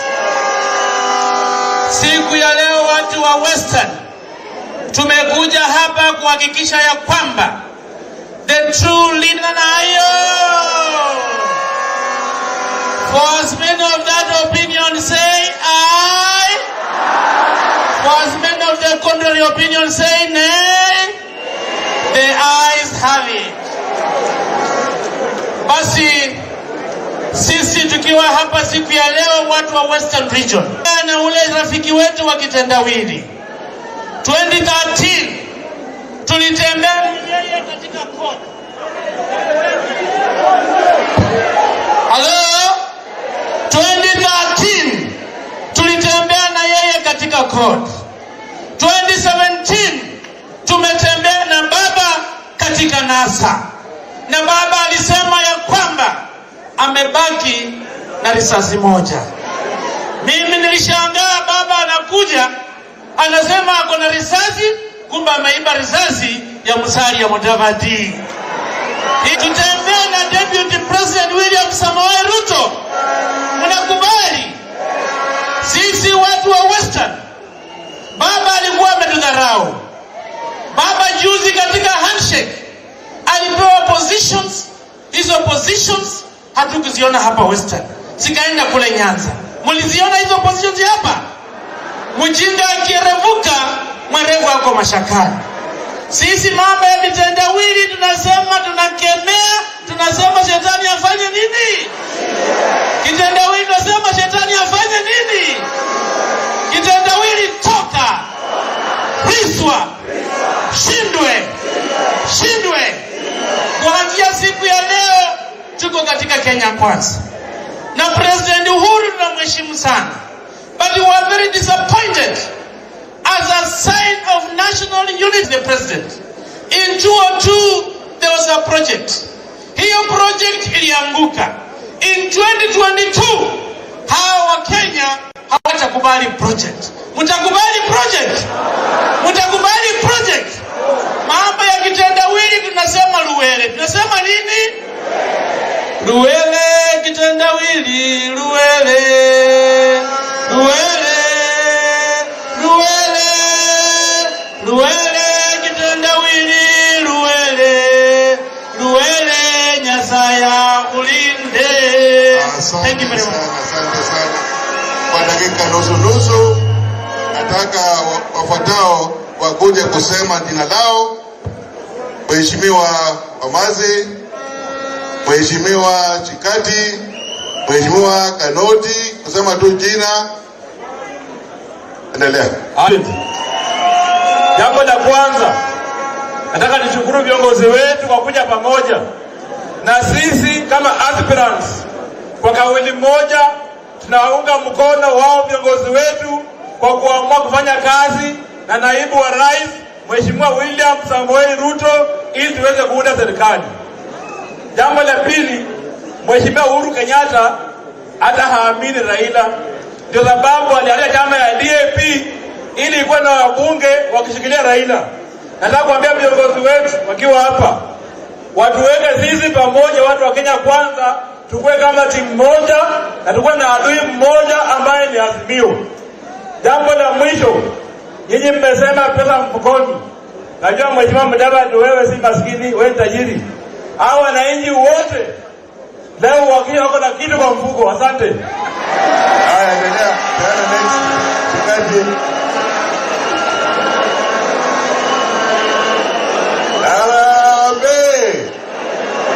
Harambee. Usiwe na wasiwasi. Mheshimiwa Musalia Mudavadi hawezi kusema pesa mfukoni alafu mwache bure. Namna hiyo. Waache tuendelee. Kutoka Tongaren, na sisi kwa kauli moja kama watu wa Tongaren na Bungoma kwa jumla tumeunga huo mwelekeo ambao mmeuchukua ya kwamba tunaenda barabara ya Kenya Kwanza. Sasa kwa kauli moja na kwa sababu ya watu ambao hawako hapa, tuungane tukisema harambee. Asante sana Professor Kainga. Good fighter prepare, good fighter prepare as we do. Party leaders, wananchi wote wale mmekuja hapa, harambee. Harambee. Yenyewe kweli ilikuwa earthquake.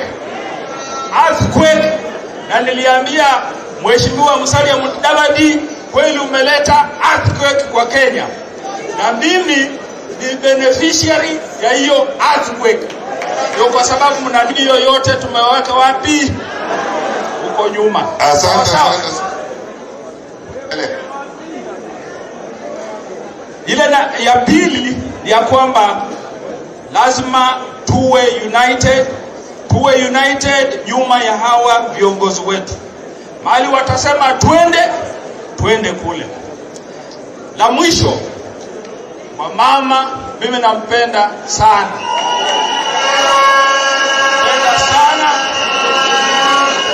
Kwa sababu ile kazi nafanya ile sana inarembesha nyinyi. Ningependa ya kwamba tukiingia kwa bunge, nikisaidiwa na huyu ndugu yangu Malala, ndugu yangu Halwale, tulete economy ya cosmetic surgery kwetu hapa Kakamega. Asanteni sana na Mungu ambariki. Ndugu Echesa wako.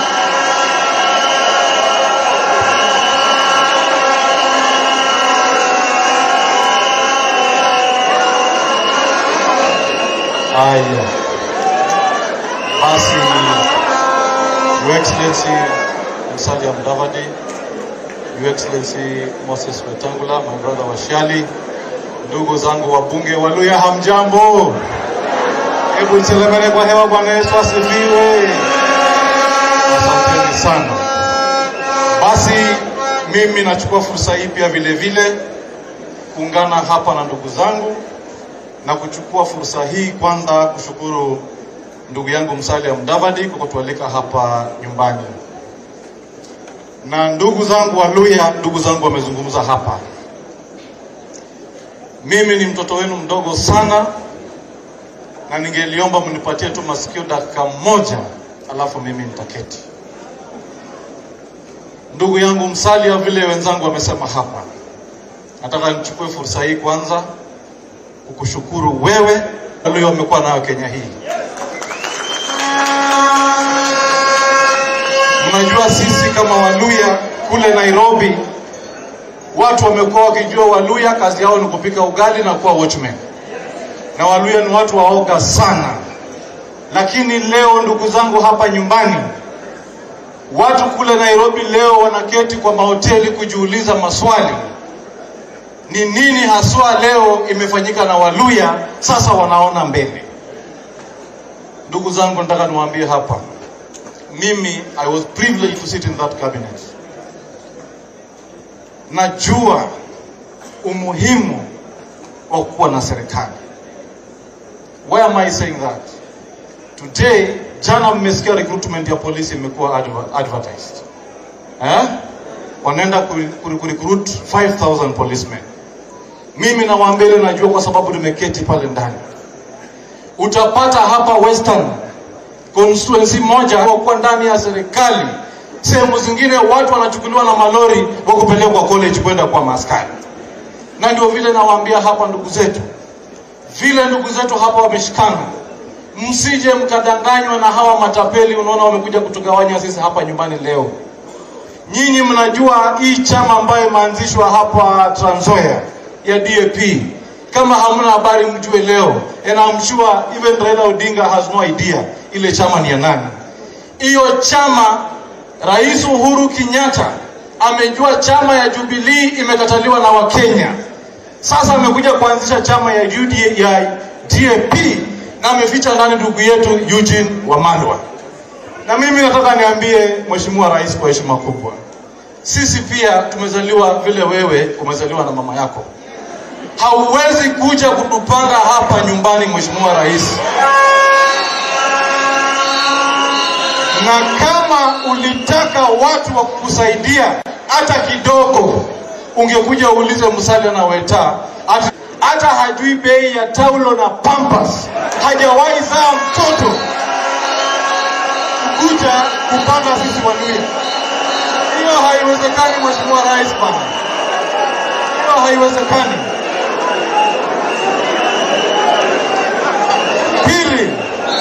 Wachani niwaambie nyinyi, hii magavana mnaona wanakimbia hapa, juzi nimewaona hapa Vihiga. Hao magavana ni matapeli, wanaogopa kwa sababu wanajua faili zao ziko EACC. Na sisi tunataka tuambie hao magavana, wengine wamesahau tamu zao, wamemaliza, waende nyumbani polepole. Mwingine ule wa Bungoma tunapeleka nyumbani polepole. Sisi ile nataka niwaambie ndugu zangu na vijana wale mko hapa, we are forming this government.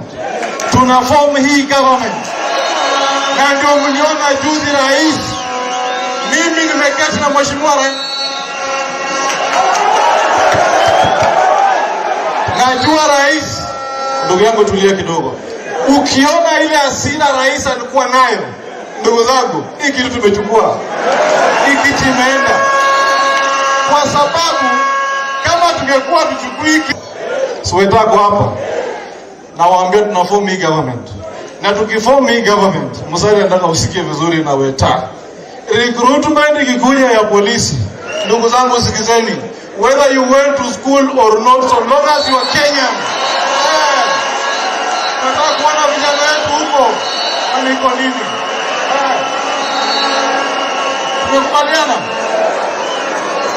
Mwisho kabisa, nataka niambie rais, nilisikia juzi akisema ati ya kwamba mheshimiwa naibu wa rais alihusika na mambo ya Kamwarere. It is so shameful for our president. Mimi nimeketi katika baraza la mawaziri, ndugu zangu, nataka niambie wa Kenya, hauwezi sign kandarasi yoyote over $500 million kama haujapeleka memo kwa cabinet kwenda kudiscuss. Hauwezi lipa more than $500 million kama waziri, kama hiyo how do we call it, kama CFO, accountant, PS ambaye ni accounting officer, kama hajaweka mkono. Na hatujaona CFO ameshikwa, hatujaona accountant ameshikwa, hatujaona PS ameshikwa. Na yeye mwenyewe mbona hatuambii maneno bwana? Hapana. Rais, sikiza, na mimi nataka nikwambie tena nikiwa hapa nyumbani. Mimi najua unaogopa ile ufisadi ambao umefanyia wa Kenya na familia yako. Unaogopa tukitengeneza hii serikali tunakuja kukuuliza maswali. Na mimi nataka nikwambie mchana nikiwa hapa nyumbani, omba Mungu kabisa ndugu yangu Musalia na Wetangula wasije wakafanya makosa wakanipatia tu hata assistant minister wa internal security. Mheshimiwa rais, mimi nakuambia nitaishi kwako kwa mlango Gatundu, pesa ya Wakenya utarudishwa. Nataka kurudisha hapa. Kwa hivyo ndugu zetu, nimekuja hapa kuambia sasa hiyo hakuna shida. Kwa hivyo ndugu zangu, nataka niambie ndugu yetu mkubwa Musalia hapa, tunajua hapo mbele unaenda kuwa na kazi ngumu ya kutafuta kiti ya urais ya Kenya hii. Ningeliomba, kwa sababu hata mkutano wa leo vile tuko hapa, kuna watu wengi sana wamewachwa huko nje kwa sababu hawakupata communication in time. Nataka kuomba sasa, huyu Musalia na Weta ndio baba yetu, si ndio? Na hatuwezi kuwa kila wakati sisi tunawapigia simu. I want to urge my brothers who are around, my brother Musalia and my brother Wetangula, please, if you see me calling you, I don't call you for handouts. Maybe nimesikia ndege mali fulani nitaka kuangushwa na ndugu yetu wako pale wana. So you guys, my brother Shitiro and my senior here, nani huyu? Huyu mzalendo nani? Daktari Anangwe, tafadhali kuanzia leo sasa huyu na huyu si wenu, ni wetu sisi. Ni wetu sisi. Kama kuna jambo mtuite, mtuambie kuna hii, kuna hii, kuna hii. Hata hizi ndugu yangu Musalia, ziko kwenu nyinyi. Asanteni sana. Asante. Dr. Boni Kandwale, Guru Faita. Daktari Boni Kandwale, Guru Faita.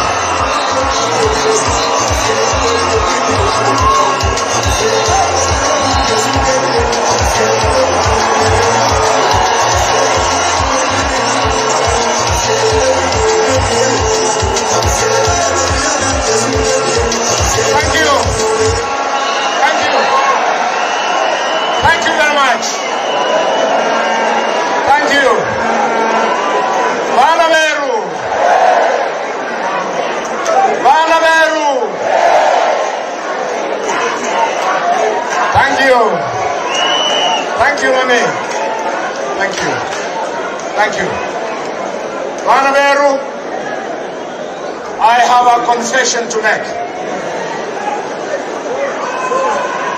I have a confession to make. Na hiyo confession Wycliffe Musalia Mudavadi tukitafuta urais. Today I want to confess kwamba Mheshimiwa Musalia, we made a big mistake. 2013, kama tungekuwa na mkutano kama huu, that time Luyas would have moved with us and we would have won.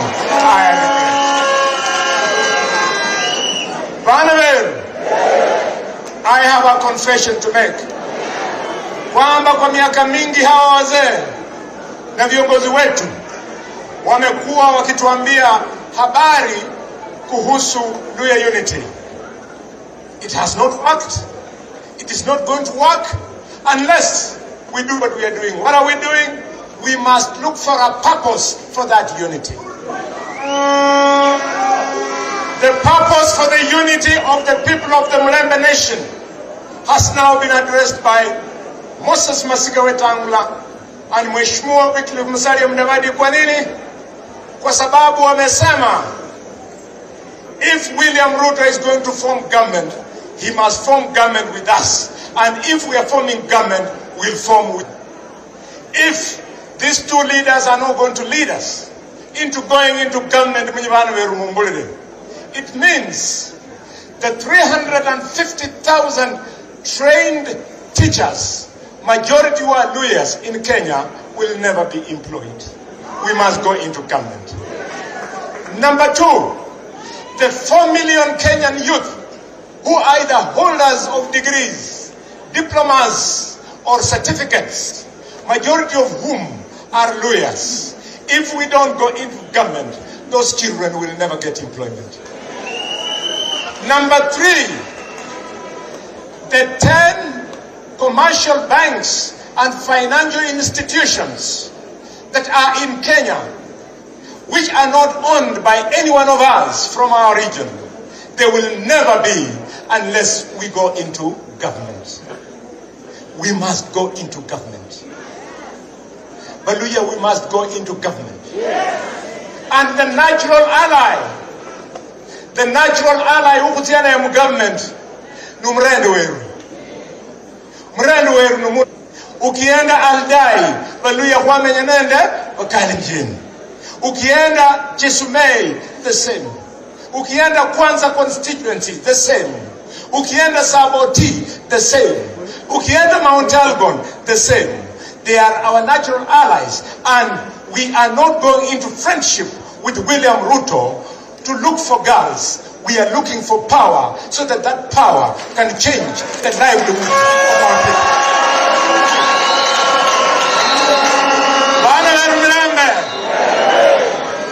Mheshimiwa Mudavadi, you have spoken emotionally, and I want to thank you. You have said it is wrong for Uhuru to decide and purport to choose a president for Kenyans. These people agree. Mheshimiwa, I also want to remind you kwamba hiyo kasumba yenye Uhuru anavuta, hata msahulu wa Balanga nga Francis Aturi alivuta, akasema ataenda Buhungu, atangaza ni nani atakuwa MP, atakuwa governor, atakuwa nini Kasia. Hiyo kasumba ya Aturi ndio hiyo yenye Mheshimiwa Uhuru anavuta. Vijana we, wrong for Uhuru to choose a president. If it is wrong for Aturi to read a list of leaders, please, viongozi wa UDA, viongozi wa NC, viongozi wa Ford Kenya, hawa watu, kuna watu wanakuwa viongozi kwa ngazi mbalimbali.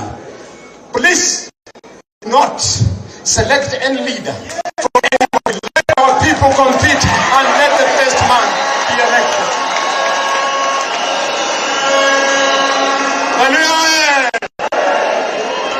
I talked to Masinde Muliro. I talked to George Captain. I talked to Martin Shukuku. Hata mzee Mudavadi, mzee wa kanisa, amenionekea katika uzingizi yangu.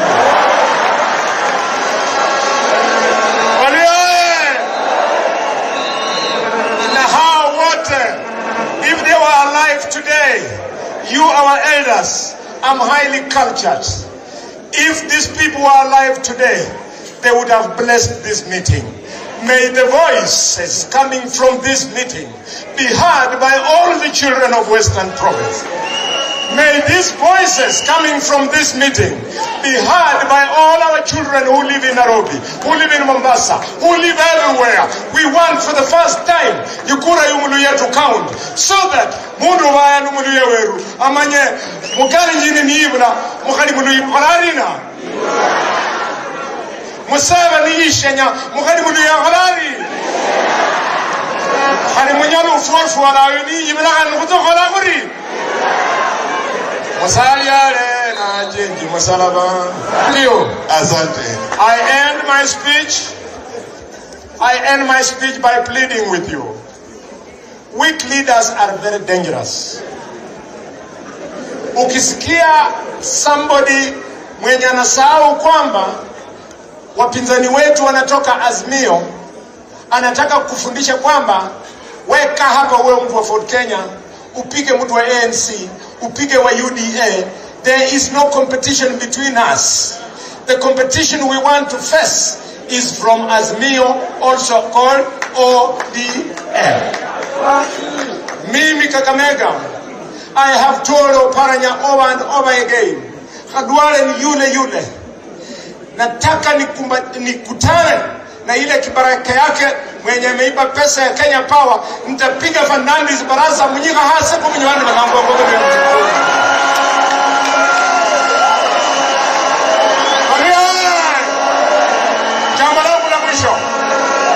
This is a very important meeting.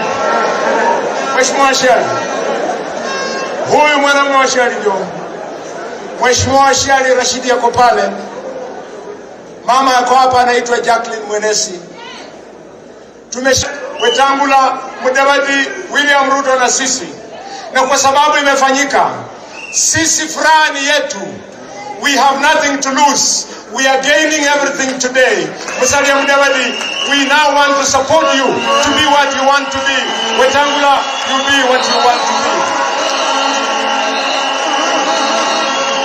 Banaveru. Uhuru, through his girlfriend, called Sabina Chege, anatisha sisi ati nyinyi mtapiga kura alafu wapendue matokeo. Uhuru, listen to me properly. I am a child who was born with the opportunity to be what God wanted me to be. That is why I came from a Changabrua's heart and became a top doctor in this country. Sabina Chege, Mheshimiwa Chebukati, chairman wa IEBC, fighting. I will release bullfighters into the polling station. You will not believe what happened. I thank you so much. Thank you everybody. Thank you so much. Thank you, Musalia. Thank you, my brother. Thank you, you know me. Thank you. Thank you very much. Thank you, my brother. Asante sana. Tungojea Senator Malala aingie kujua kanoti mbunge mtarajiwa wa Kuisero. Na tuko na mama, tuko na kamorembo kanaitwa Maureen Odhiambo. Kanoti akimaliza Maureen kuja tusalamie kabla Senator Malala aingie. Western hoye! Watu wa Western hoye! Mimi nataka kuhimiza wa youth ama vijana ambao wako mahali hapa. Kile Mheshimiwa Wetangula na Mheshimiwa Musalia wamehimiza hapa, chenye imetangazwa wapi? Western. Lazima tuzime Atwoli, lazima tuzime Oparanya, lazima tuzime Eugene, lazima tuzime Osozi, lazima tuzime